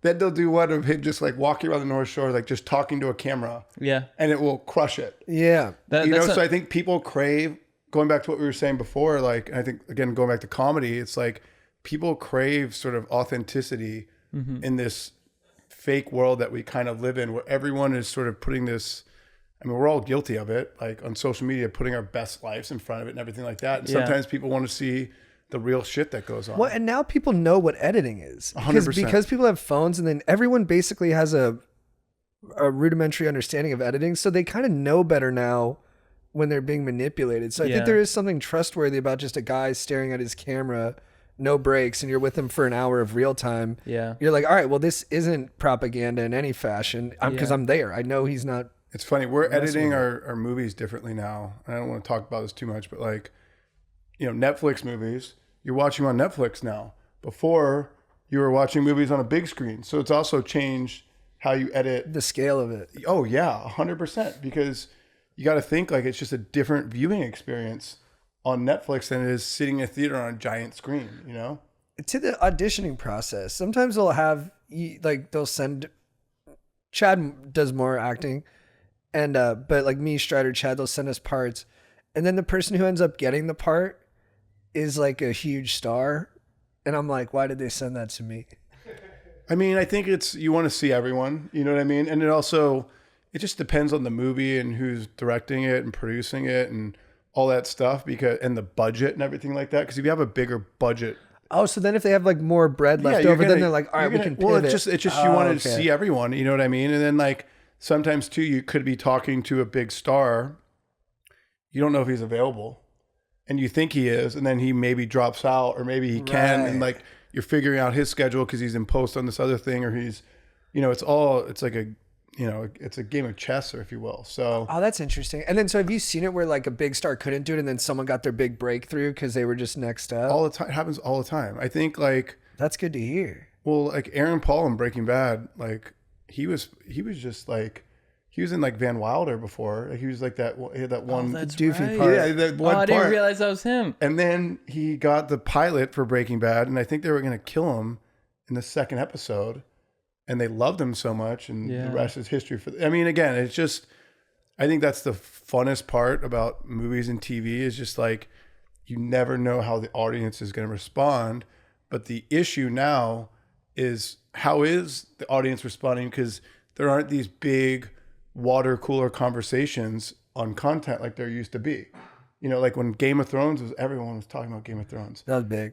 Like, it's just, there aren't those shows or those movies anymore that are just, no. But I go back to... Or there could be. I'm trying to think, is there one right now? Exactly. You can't think of one. No, I can't think of it. What's big on HBO right now? They have the new Dune show. Oh, when White Lotus comes back. White Lotus, yeah. White Lotus in January will be big. That one feels big. 100%. But that's about it. I just one last thing on this. I think that's part of the reason why I love live streams is because you're getting instant feedback, right? So the person that is streaming, you can type in the chat, they can see it. It could change the course of like, if they say something wild and there's 100 comments, they'll instantly recorrect. I don't know. I think it kind of takes the editing process out of it. It just seems like real and right in front of your face at that moment. Yeah, and you can impact it a bit. Yeah. Yeah, like we have Skeletal Schlong in here. And look, he likes White Lotus. Like Skeletal Schlong likes good TV. Yeah. Nikki Glazer. How long have you guys been doing this podcast for? Like 6 years now? 6 years, yeah. 2018. It's just wild. Wow. So 360 episodes. And what do you guys do one a week? Yeah. Yep. And do you ever have to bank them? Like if you're going on tour, you're like, oh, we got to shoot 2 today. Is that hard? We got to shoot 2 this week because I'm going on Thanksgiving. What do you guys do? What are you doing for Thanksgiving? I'm going to Reno. My girlfriend's from there. Really? Yeah. What is it? The biggest little city? What's it called again? Biggest little city in the world. Yeah. I heard. I have a friend who's a friend of a friend who's a degenerate gambler, and he doesn't go to Vegas to gamble. He goes to Reno. Yeah. Because I guess it's like 1%. They do something different there, so you have a 1% better chance of winning. Oh, interesting. I forget what it is. Is it like something the about the decks? black. It's something about the blackjack. Is it single deck blackjack instead of six I don't deck? gamble. I should have gambled on that Jake Paul fight. Oh my god. Oh yeah. Dude, I should have bet my whole. Dude, What was that? I only bet $100 on it, just with like a guy I work with. There's enough suspense. Like I think it was a legit. I didn't watch the fight, but I guess just I'm not that cynical about it. But like, I don't know if you should be allowed to bet on Jake Paul fights. But that was the whole thing about it. Like there was so much unknown to that, and he was minus 200. So that means he was a 2-1 favorite. And I had at this gym I work out. This guy who works out at the gym said he saw one of his workouts, and he's like, "Dude, he can't even squat. Like, bet the house on Jake Paul." And I'm like, "Eh." And Tyson can't squat? Yeah, Tyson can't squat. Yeah. And I was like, "Eh." And I was like, I had this thing in the back of my head. I'm like, I should just throw. I'm not a big gambler. I bet on the Super Bowl. Yeah. That's it. but I don't know. Yeah. Do you gamble in Reno? Well, okay. So my girlfriend's her dad, he manages the Grand Sierra Resort. Mm-hmm. So Super Bowl, some football games, we'll just text him a bet, and he'll put the bet in. Nice. Yeah, we'll just Venmo him. I have a friend like that It makes too. it so much more Yeah. fun to watch. I have a friend. It's awesome. I have a friend like that too. I just text. Yeah. And the bet goes through him. It's so. great. Yeah. You went to high school with him. Oh yeah, he's royalty where I'm from. He is like his family. When I was an incoming freshman, We're talking about Doug Reinhardt here, Yeah. from the Hills. from the Hills, his younger, and He's was a pro baseball player too. He's though. a big stud baseball player, and his younger sister Casey was on Laguna Beach. And when I was an incoming freshman, the senior who was leading us around, you might know him, Mike Adams. Yeah, of course I know Mike. Okay, so Mike, I was friends with his younger sister. Mike was our senior. He was leading us around the high school, and me and all my buddies were just staring at Casey Yeah. because she was like out of a movie. And he came over. He's like, "That's Casey Reinhardt. You got to be at least a senior to talk to her." We were all like, Yeah, so- we lived together like after I was done at USC, and him and like Brody Jenner and Frank Delgado, Spencer Pratt, they were all in the Hills at the time. Dude, I want to hang with Spencer Pratt. Yeah, Spencer's the man. But Yeah, like yeah. that, seeing that show, like what they would shoot and what they would put on air, Yeah. was like, I know this sounds cheap. It was one of the reasons why I wanted to be a producer, Right. because they were just like master manipulators. Like, Right. Again, they were the way that show was like, it was kind of genius at the time. it was beautiful. And that was before social media. Like that show would not exist today. And you said Justin Bobby's the man. Justin Bobby's a cool dude. So he played that character Yeah. all the way He up. rips, by the way. He's a good surfer. Oh, I remember the he episode where rips. Brody was like, "Dude, he surfs," because he was the motorcycle guy, music guy. You're like, he's probably not an athlete, and then he gets Yeah. in the water. You're like, this guy can kind of do it all. Yeah. But the famous Audrina scene where she's like, should we be official? He's like, man, once I hear labels, I'm just like, be gone. And for him That was a great impersonation. he was so good. That's amazing. in that scene. James Franco like recreated it. It was That's so amazing. funny. And you telling me more about the behind the scenes was fascinating because I was like, dude, these people didn't get enough credit, like him and Pratt, for how brilliant they were. They made a lot of money. They deserve it. They made a lot of money. It was like the #1 cable TV show for like 4 or 5 years. And it was such a phenomenon at the time. I loved it. Because it was before all those Real Housewives type shows. It was like kind of the first sort of like glitz and glamour, like young people in Hollywood And show. it was beautifully shot. Like I would see reviewers compare it to like Bernardo Bertolucci, like some like crazy French filmmakers. Like they thought it was like aesthetically really up there. That was a great time in Hollywood back then, because you also had this influx. I feel like Miami has sort of become the city now that everyone is sort of going to. Mm-hmm. But I don't know, maybe I have a bias here, but like LA was like the place to be, and everyone was coming. And now, like going back to the traditional versus independent media, like before, if you wanted to make it in media, you had to come to Los Angeles. Now you don't have to be here anymore. Right. I mean, I still love it because, like, you know, I hate to hear people complain about it, whatever, you know, but like you still have the ocean, the mountains, the desert, like all within an hour. So, but as a health guy, do you worry about like the pollution here? Yes, 100%. Like the ocean has definitely gotten dirtier. And you can, in the air quality, like you can feel the difference when you go somewhere else. I'm like, I live in like a canyon and there's like trees and stuff, so it's pretty quiet. But yeah, like in Venice is, you know, like my sister used to live in Venice. There's a lot of things going on. Like, and again, like the water is definitely dirtier, and we don't need to get into the homeless stuff, but like I mean, you've noticed it, right? Mm-hmm. The water in El Porto is we just need more boarding houses. Brutal. much dirtier. But anyway, so like, again, yes, I worry about the pollution. When I go surfing, I put the stuff in my nose, I put the stuff in my mouth, I put the stuff in my ears. I take these 4 pills. I take this charcoal and I take these 2 supplements before I surf every time, because I got sick for like 4 months from the ocean. Yeah, it's That like, was last year, right? Last year I got so sick. Yeah. would you ever move Have you to ever like, gotten sick from the ocean? From the ocean? From the ocean? Dude, I don't think I have. You haven't. Knock on wood. Yeah. What were you saying, JT? No, that's interesting. Would you ever move to like Mexico, or a place where there's like less industry and you could kind of trust the elements a bit more?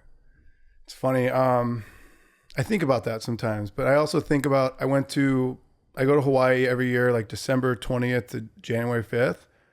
And 2 years ago, we were shooting Murder Mystery 2 there as well. So like I hung out with Sandler. I hung out with Sandler for like a week.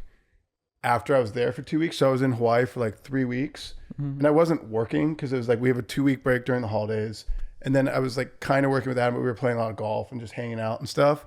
And after that 3 weeks, I was so ready to get back in my routine in Los Angeles. So, but a lot of my friends that are actors and stuff, like they don't like structure because, you know, when they're on a movie set, it's like, you know, 14-hour day. And so and like a lot of one of my buddies, he's like a sound guy or whatever. Like, you know, he works on set and then he's done for 4 months, like 4 months on, 4 months off. So I think we're all just different, you know, and I like structure and routine and things to flow a certain way. That makes sense. You got it dialed in. Yeah. Do you know who I miss? Troy Casey. Yeah, dude, I used to see him at the Air One Venice, like and Golds. every day. Golds. I feel like he's gonna come back. Really? I have a feeling, yeah. There would have to be a change in like the governor, though, right? I've seen him discuss it sometimes, where he's like, well, he's like, I'm thinking. He moved to Sedona, right? And he's such a good hang. oh, he's the best. But he moved to. I could never move where there's not an ocean. But then you look like a Paul Saladino guy. He's in Costa Rica. He's in Costa Rica. That looks sick. But also too, it's just like I don't. Does he look lonely? No, he doesn't look lonely, but I don't know. I feel like maybe I'm just, I don't know. But it's funny. My friends that live in Hawaii, they love coming to LA too. I just feel like we're all different. You know what I mean? You got to do what works for you. There is something, I do have a deep, deep love for SoCal. You know, because sometimes I think about moving to Florida. Hawaii would be sick, but I do just love it here. You know, it's just. I mean, especially with you guys for traveling. Like, say what you want to say about LAX. Yeah. The airport sucking or whatever. Yeah. It's pretty easy to get everywhere from LAX. It's pretty easy, and I you know what too? It's like there's like everyone's moving to Miami right now, right? Yeah. And there's a part of me that feels like California is kind of like everyone's hating on it at the moment, and I'm kind of like, if you just hang in tough, California will bounce back. I'd rather hang here than follow the herd to Florida. What year were you born? 1988. Okay, so you remember in like 1993, 94, that's probably your first memory. Like, LA was kind of dealing with the same thing that happened now. There was like riots, there was like trash everywhere, there was it kind of went through this phase in like the early 90s, and it definitely bounced back. I don't know, I just can't put a price on convenience, and yeah, it doesn't have the same. I go back to the word community, right? Like you guys see at the Comedy Store probably. I'm not knocking the Comedy Store at all, but there used to be a strong sense of community in the Hollywood comedy scene, and now a lot of those people have moved to Austin. The LA stand-up scene is feels very disconnected at the moment.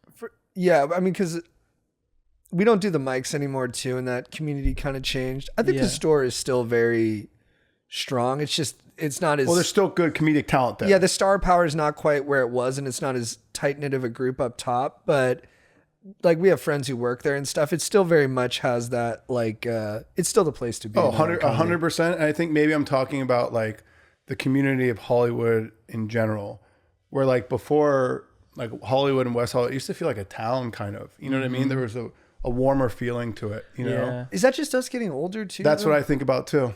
Because like I got kids now and stuff. I don't hang out as much. Like we used to do open mics 5 hours a day. Like we'd go sign each other up at different ones. You'd meet at ones, and then all of our friends were doing it. And that was very much our day-to-day experience. And then as our digital stuff started being more our focus, we just kind of went away from it. But I feel like I still see those people hanging out when I go to the I mean, I think it's also what I was saying earlier with like the Hills stuff is like before you had to come to Hollywood to make it or whatever. No, you don't need to do that. And you don't, so there's not that like sense of like, I remember going to these restaurants, these nightclubs, or these places where it was like, that's where you met everyone. You know what I mean? In the I would like that. Maybe it's up to us. We got to start a spot.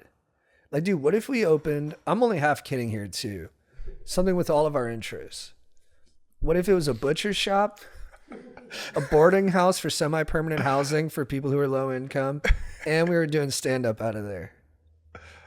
What would it be called? It'd be like a SoCal hostel. Yeah, SoCal Hostel. Meetup? MEAT.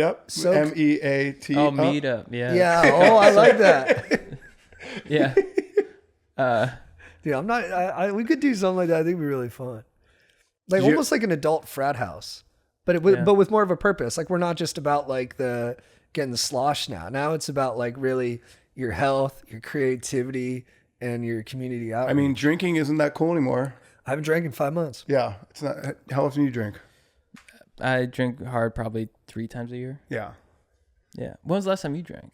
You dabble, right? I dabble. You never get hammered. I'm all about like the celebratory drink, right? Yeah. That's where I'm at. Yeah. I think one rule of my life now though is, I think, dude, I'm still thinking about the meat off though. I felt it when we hit hands. I mean, we round it back. All right, one more thing. I want to say one more thing, but wait, what were we talking about again? Celebratory drink. Oh, 2 years ago I went to a Halloween party in LA, and I got fucked up. Yeah. And I was so hungover. I'd be interested to see you fucked up. I'm an animal. You get a little Really? grabby. Yeah, but I get it's like super an animal alpha? for an hour. Yeah. And then I get kind of quiet because I start feeling like shit. Yeah. And I start thinking about my hangover. Right. But I kind of have a new rule of myself. Like I refuse to be hungover ever again. Yeah. Like That's the worst. So like, but I went to UFC. We went to the UFC at the Sphere. I went with Doug Reinhardt or whatever. And I had like 2 or 3 drinks, like tequilas or whatever. I had a blast. Yeah. And I felt fine the next day. Yeah.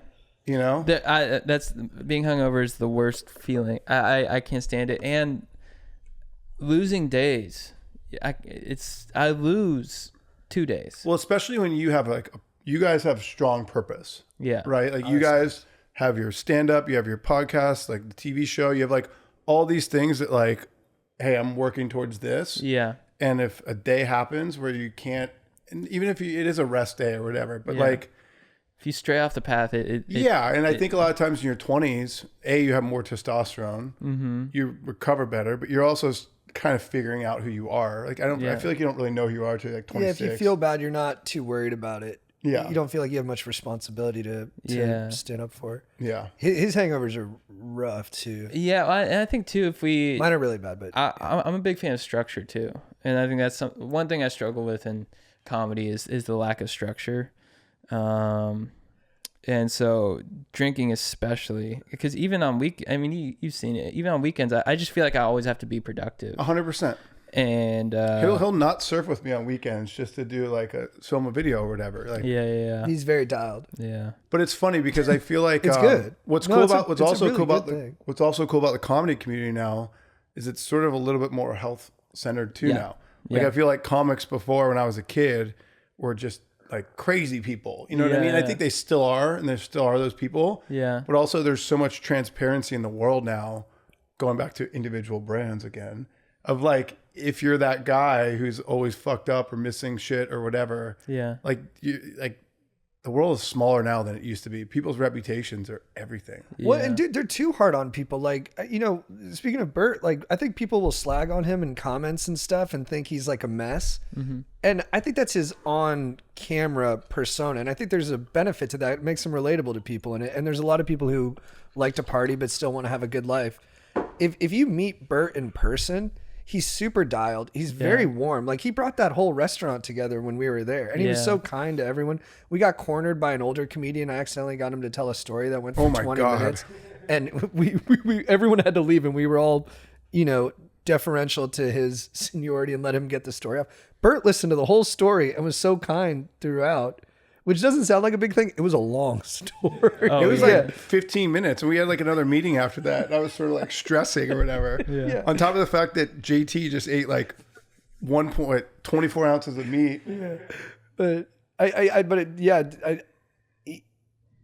even the people who seem like they're partying all the time are actually pretty with it. Yeah. And then like, I know like, but it's also like Sam Morril is also one of my favorite comics. Like alcohol and being out at night, like that's part of his vibe. New York's different too. But he is also like a killer, dude. Like we're working on a project with him, and it's just like he's just on every single beat or whatever. And he opened for Sandler on tour and everything like that. And like, but he loves his cocktails. But I think it's also figuring out that balance for you. You know what I mean? Mm-hmm.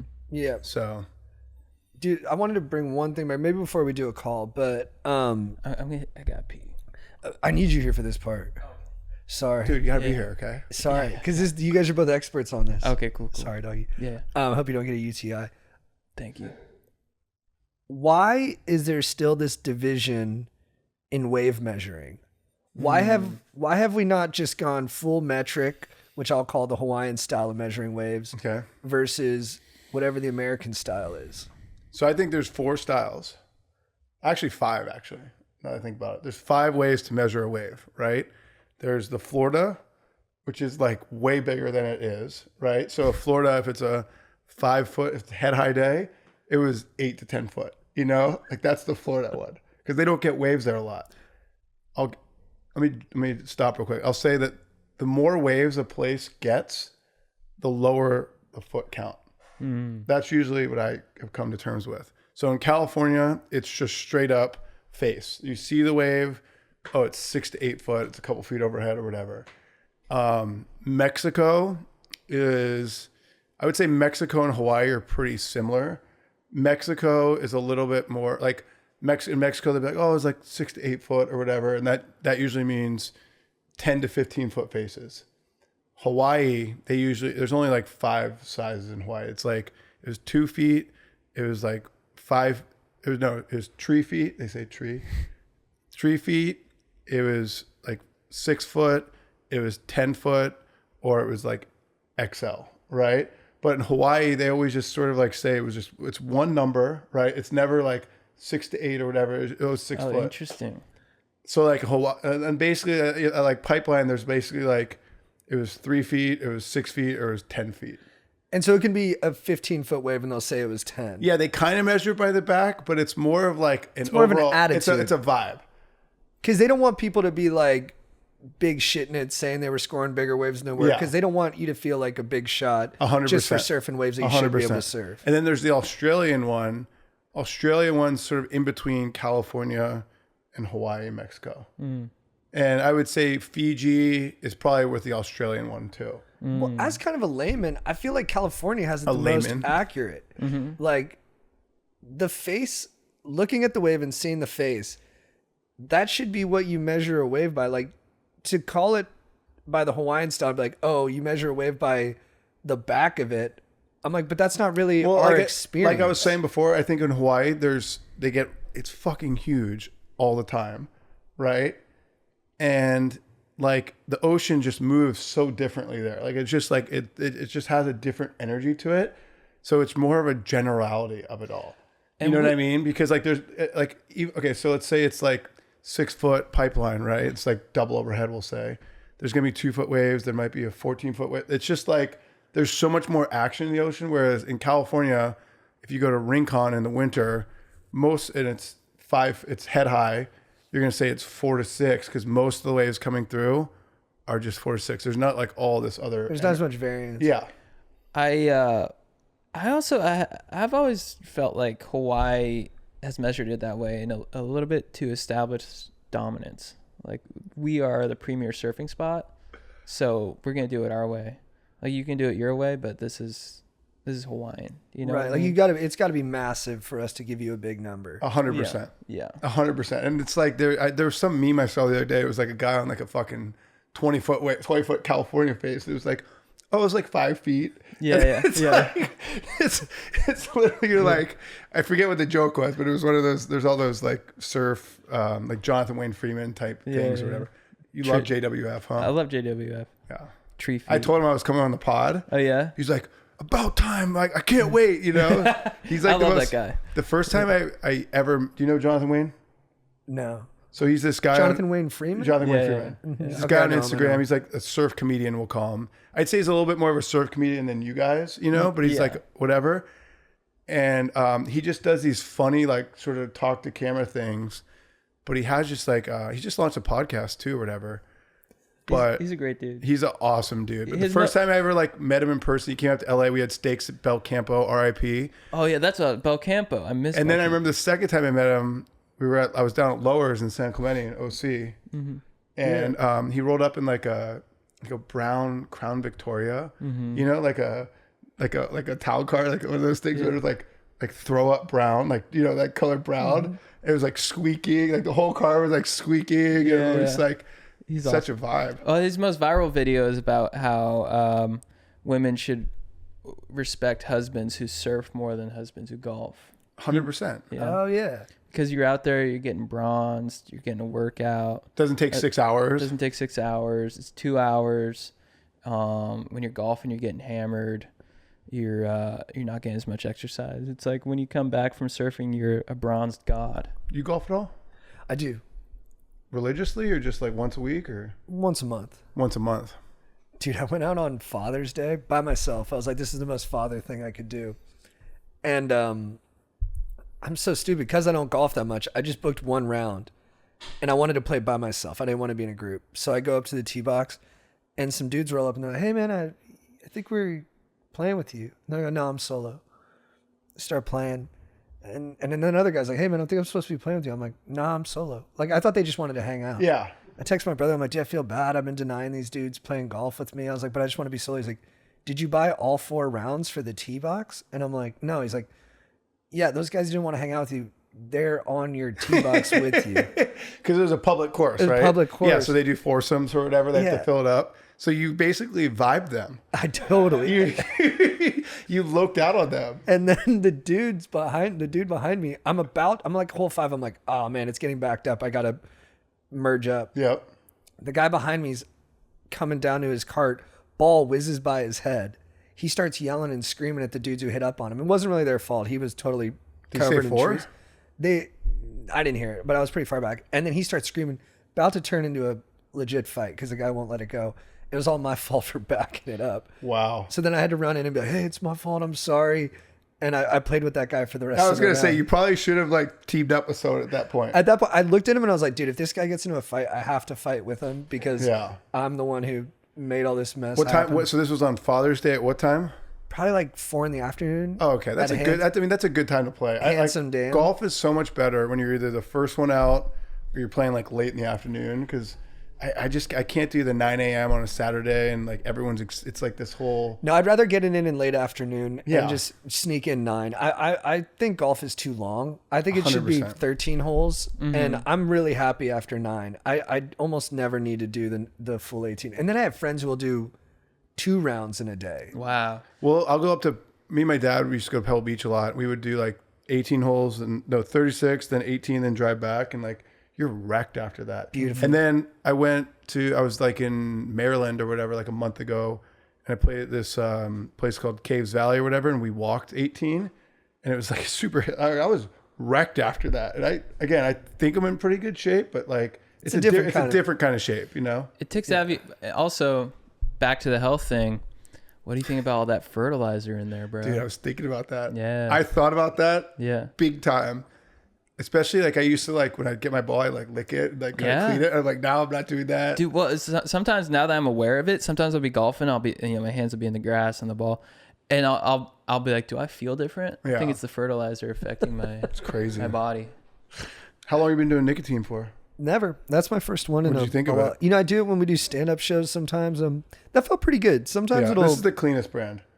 Yeah, so for you were a sure. big Zen guy I quit Zins. because of chemicals? Oh, the Yeah. aspartame. And I only do the mint from Lucy because the other flavors have sucralose in them. My buddy Shervine, who owns Symbiotica. Oh yeah, he And loves Symbiotic. Yeah, so you guys should have Shervine on the pod, by the way. Dude, that guy is. So talk about anytime, health. anytime I have like a question about ingredients or anything like that, Yeah. right? I like text him or whatever. I'm like, Shervine, like when he's like, I'll take a picture of ingredients or whatever. Yeah. Because he's just like a master alchemist, you know? Well, I love his Shervine 333. Oh yeah. He's got a new one for heart health that I bought Yeah. yesterday to sample. Yeah. You should show everyone the Symbiotica supplements. They're unbelievable. By the way, It's a CY Symbi. Yeah, there you go. by the way, today is a big day. Yeah. Pluto's moving into Aquarius. Dude, huge day. He sent me an Yeah, that's article him on the yesterday. top left there. What yeah, that's gonna be big. I mean, it's like a monumental change in energy for like 23 years or something like that. Yeah. I'm not super big into astrology. You did hide in a cave during the eclipse. I did. Or a parking garage. I did. A parking garage. Well, I listen to what people say. I'm not like again, the 4 W's. Like, I don't think astrology, like I don't have time to like think into Australia, but like astrology, but on those big moments. Yeah. I'm like, what should I be doing for this big moment? Yeah. It's Well, gotta be and what's something. cool is Yeah. on today's big moment, I'm going on your guys' pod. Dude, that's the mark I was of like thinking about that. I'm like, this that's has the to mark have, of Aquarius. This has to have some meaning, you know? Yeah. What's the benefit of the garage on the eclipse? I don't know. Shervine told me, and a couple other people told me, like, don't look at the eclipse. Bad energy. I did the opposite. Yeah, everyone does. Remember, I thought you said you messed were And all the herd. then you got the flu, remember? I did get sick. I was so dumb. I stared at it. And then everyone's like, dude, that's like the worst thing you could I do. can't see it. All right, so we doing the meet off or what? We definitely got to do it. I think because only Okay, but I feel bad because I know I'm going to beat you. So I don't know if we should film it. I just want to do it for our own like personal.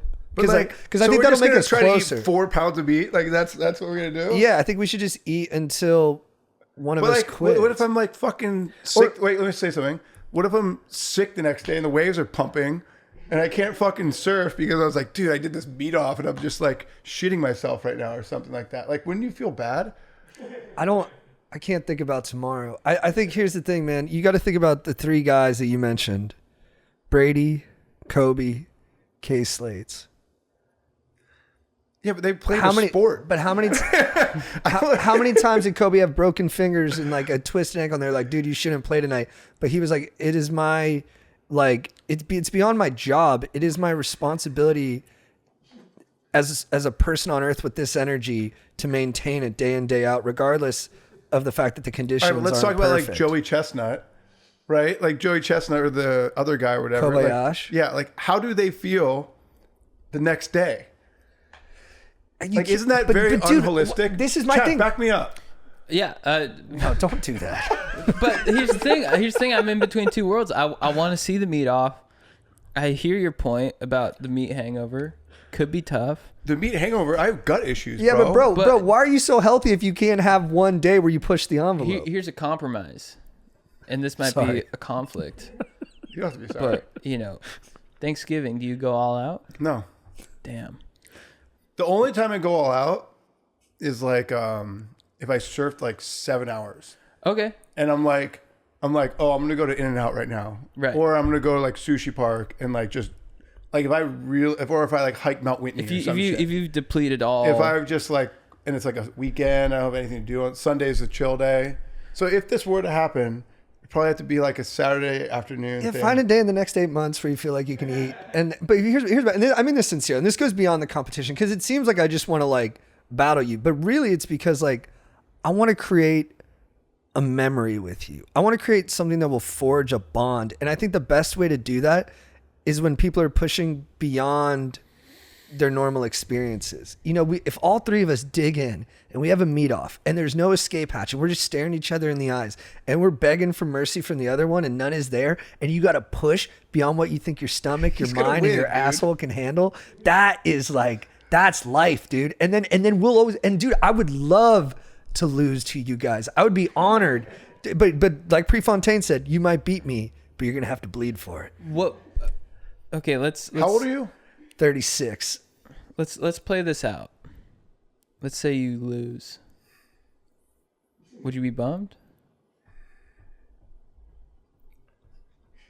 I think he's just got this like crazy, like, there's like some people that have that switch. Yeah. Right? I think JT has the switch. Yeah. And I don't think I have the switch. Right. You know what I mean? You're not a competitive eater. I'm like competitive in a lot of other things.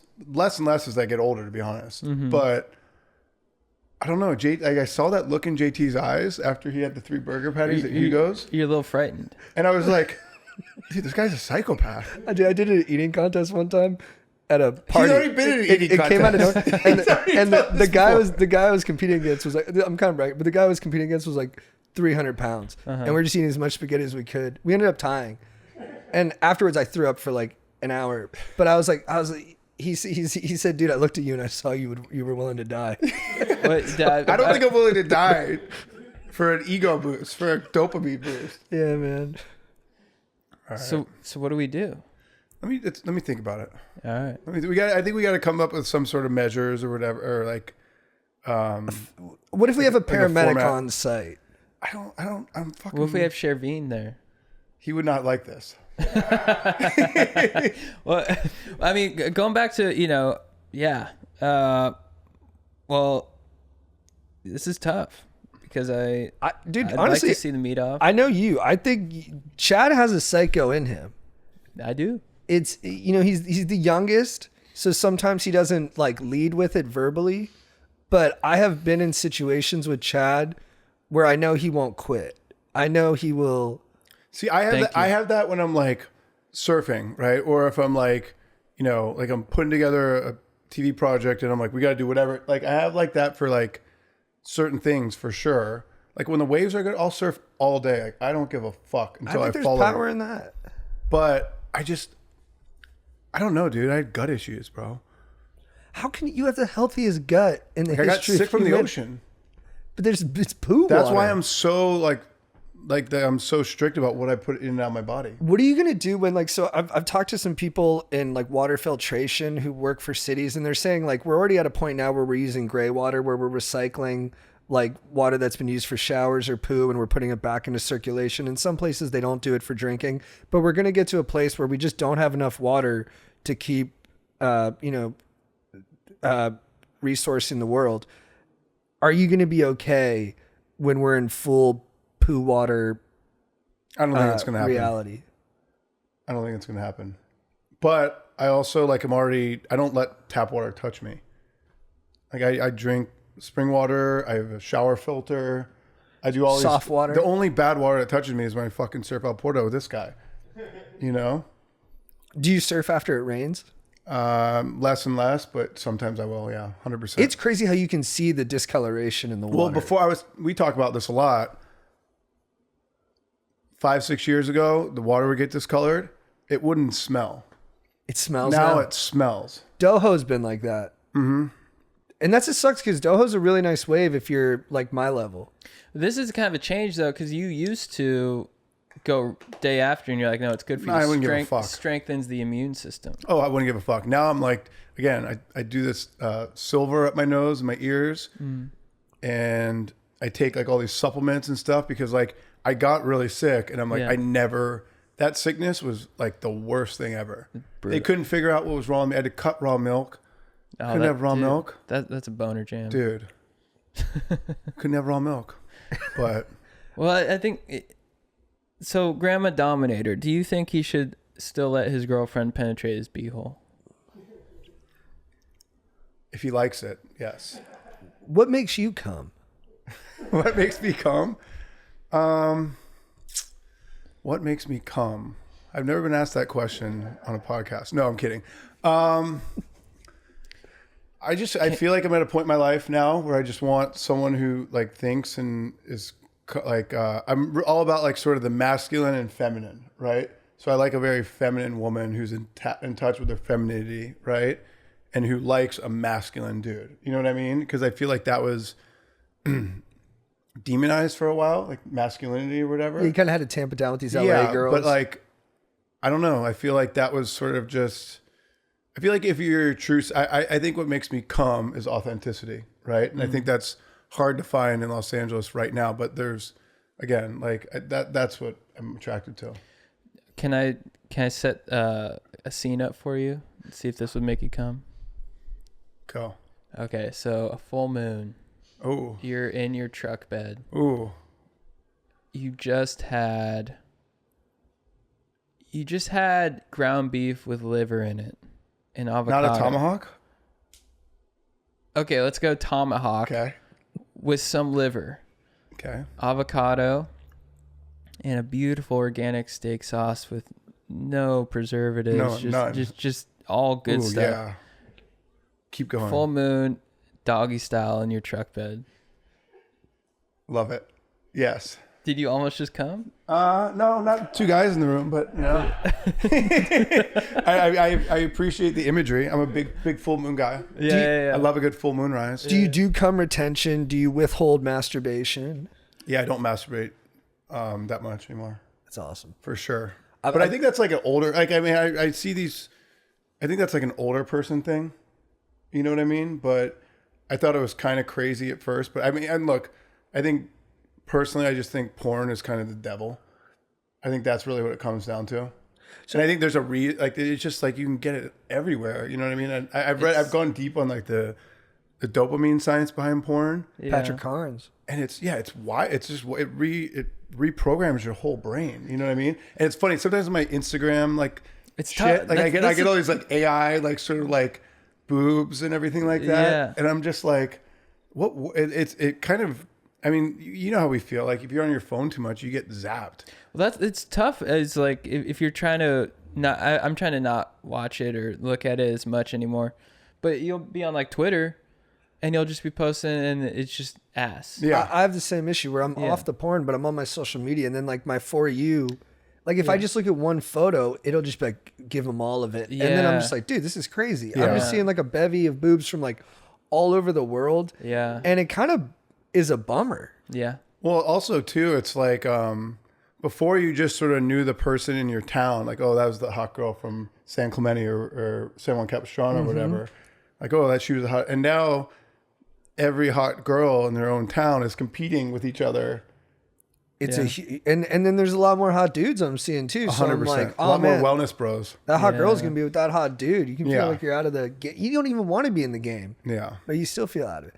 Can we say? I want to footnote one thing too about the Reinhardt family that we mentioned. I don't want to put their business out on the streets, but they are OC royalty, and their empire is built on the most OC thing of all time. Reinhardt's stepdad was the inventor of the frozen burrito. I think it was it's like the preservative in the frozen burritos. That allows the frozen and burrito to chimichangas exist. and hot pockets, but he like they have like a real estate company now too. I don't want to speak too much about it, but like they basically do like multi-unit family housing in the Midwest and stuff. They had the big mansion on the hill, and everyone's like, "What do they The do?" Gucci And mansion, yeah, yeah. everyone's like, "What do they do?" And they'd be like, "Oh, dude, they invented the frozen burrito." And you'd be like, and then you and your boys would be like, "That's the craziest, coolest thing I've ever That's heard." so sick. Yeah, Doug's a really good guy. So, That's awesome. all right, so we got to think about the meet off.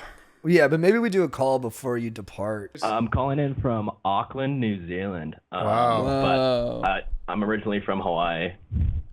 A Hawaiian Wow. kiwi. So yeah, I'll just give some background before I jump into the question, just to give some context. So I moved to New Zealand when I was like 18 to go to university, and now I dropped out and I work in the VFX department now, on like film and TV. So I have kind of like a flexible role. Like I'm on set as a data wrangler and like 3D scanner is what you call it. And then but I also work offset and post as like a 3D generalist and stuff. Anyway, I just kind of, I find myself on set a lot on my job, and I just kind of want to get better at, like, I hate the term networking just because it seems shallow, but sometimes, I don't know, I have trouble, like, in the downtime on set, like, interacting with people. Like, I'd love to interact with, like, writers and whatnot, because ultimately, like, that's kind of what I want to do, but some days to write and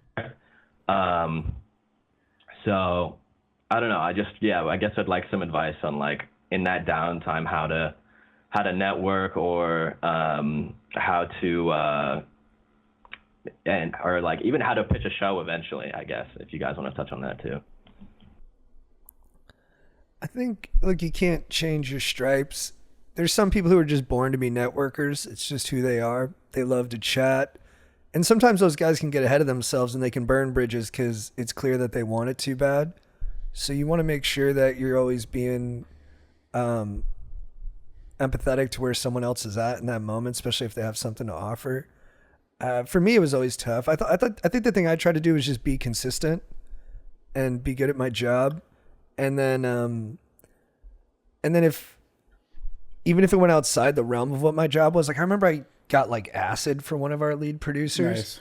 And I just never said a word about it. He was just like, "Hey, I heard you're the guy to get stuff." And I was like, "I don't think I'm that guy, but if you want me to be that guy, I got you." And then he knew he could trust me, and I never told anybody about it. Yeah, I would also say, like, depending on how long you've been, it sounded like you were 18 and you've been I don't know how old you are or whatever, but in your 20s, I always find that like I worked on sets a lot, like as a PA and did all that when I was in my 20s. And it was really about figuring out like what I was good at, right? And what I was bad at, right? And then figuring out like what I love to do, right? And what I don't love to do, right? And I think that's the equation you got to be constantly having in your head. Going back to manifestation too, it's like if you want to be a screenwriter and you want to create your own show, you're going to do whatever you can to do that. You know what I mean? And that will sort of come out of your actions, I would say, but again, it is about putting that time in on set, meeting the right people. Like you probably want to talk to the producer or the writer or the director or the studio or the network. Like those are the people you probably want to talk to. But, there's also a lot of people who work on sets who can't stand or who are younger in their 20s. And the idea of being in an office is like crazy to them. You know what I mean? Like they like being on set and all that stuff. So again, I would just say like, again, do your job, like be good at what you're doing. That's going to be the first thing, no matter what that job is, right? Be good at that because that's going to be the stepping stone to the next thing. And also communicate to the people who are in quote unquote power on the set, right? With like what your desires are too. And if you want to be a writer, right, you got to have what's called a spec script, right? You got to have like your baby, right? I usually say like for a writer, like that's usually a story that you can own, right? It's your story. It's not some like crazy whacked out idea of like something ridiculous. Not ridiculous. There's great shows that are, or movies that are ridiculous, but like something that's like so filmable, achievable. No, that's your story. It's like, oh, I grew up in, there's this writer that we work, or this comedy writer that I work with or whatever, and he's from Kansas, and I said, bro, you gotta like write your like Kansas story. You know what I mean? So like to me, it sounds like, oh, you're from Hawaii, moved to New Zealand for school and everything like that. Like, maybe it's something that takes place in Hawaii or like, again, I think it's, if you want to be a writer, you got to write. You know what I mean? You got to have that thing that's yours. But increasingly, a movie writer, they just write the movie. They don't go on set or anything like that, right? Maybe a couple days. TV writer, you're a showrunner. Or you're a creator, you got to be like in post. You got to be in the writer's room. You got to be on set. So it's being a TV writer is a more communicative sort of medium, if you will. So again, I know I'm talking a lot, but no, it's good advice. Again, it's something where in your 20s, you got to really figure like all these things out about what your skill set is. And by the time you're 30, the male brain doesn't fully develop till you're 25, 26 anyways. So it's just like, again, working on sets is the best experience because, if you do become a show creator or anything like that, you know how a set works. So, yeah, I think biggest thing is figure out what you want to do and crush it at that job. Yeah, 100%. That's one thing is like JT said, don't network just to network because people can feel that when you're just trying to get something from them. Authenticity. Yeah. Crush it at what you do and that will attract the right people to you.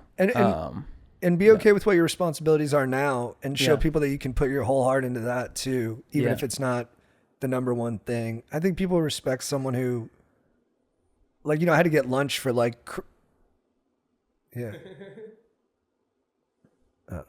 cruise, dude. But yeah, I think what you guys are saying is like, there's a guy on set who's just crushing it at whatever his job is. Yeah. Even if he's just quiet, people are going to really like that guy and respect him.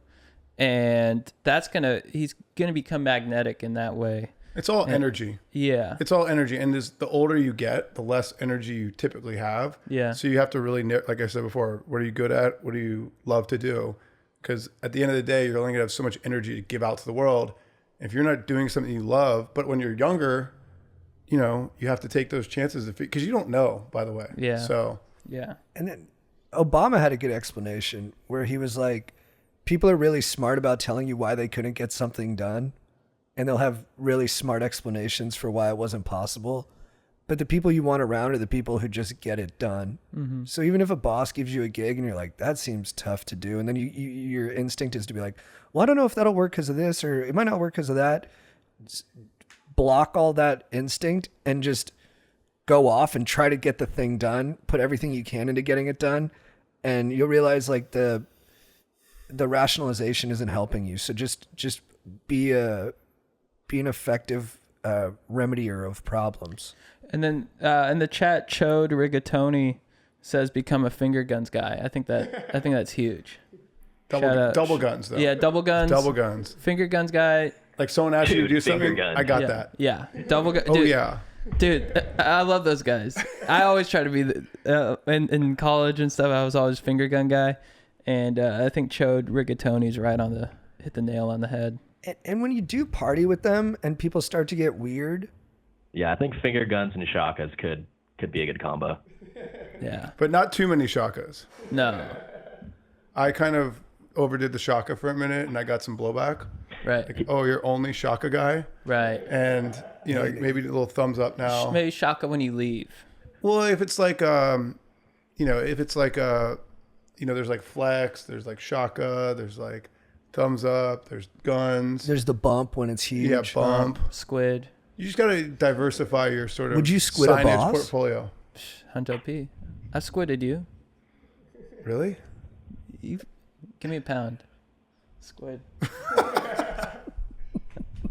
I feel like squidding's a great way to absolutely get fired. on set. 100%. Bro, dude, 100%. imagine if you gave Jerry Bruckheimer a squid. 100%. He'd remember you forever. I got one more piece of advice, and I think we'll end it with this. Yeah. okay? Wait, I got one too. Though. So I think when you're younger, you got to put in your 10,000 hours of whatever it is in that industry, right?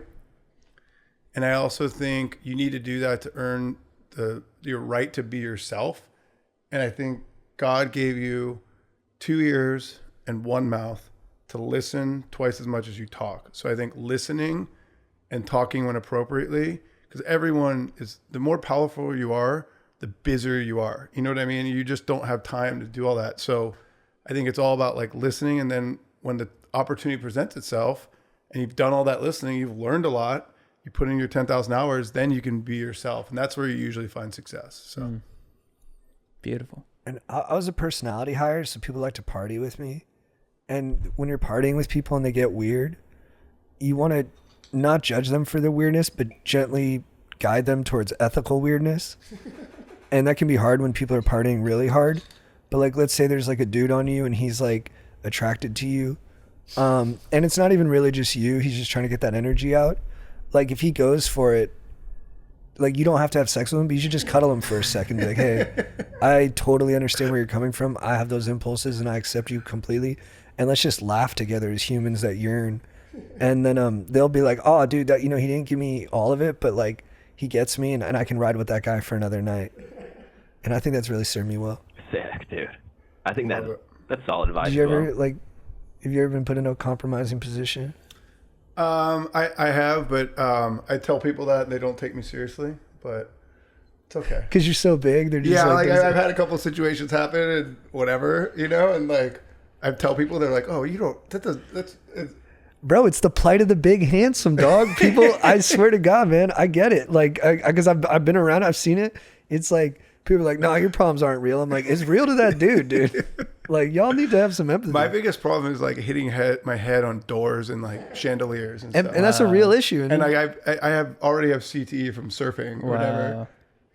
I remember one time I like hit my head on my door and I swear I couldn't like look left or think for like 4 days. Whoa. And that's when they got you. And everyone laughs at me. They're That's like, when they tried to corner like, you. that's so funny. Yeah. So, all right, I gotta go. All right, dude. Thanks for calling in. That was so fun. Mosko, thanks for coming on the Thank pod. you guys for having me. Dude, All-time absolute guest. pleasure. How long do we go for? Over 2 hours? Is this long for you guys? No, and that was an easy longer one. than you. It was easy. Really? It was easy? Yeah. You're a great hang, dude. I love you guys. Seriously. Love you too. Love you too, man. You guys are my favorite. This was fun. I told you I was kind of nervous before. Yeah. Because I did scream therapy 5 days ago. Oh, we didn't talk about this. And yeah. I've lost my voice literally till today. Like this is the first, people would call me for work and text me like, have voice injury, can't talk, what's up?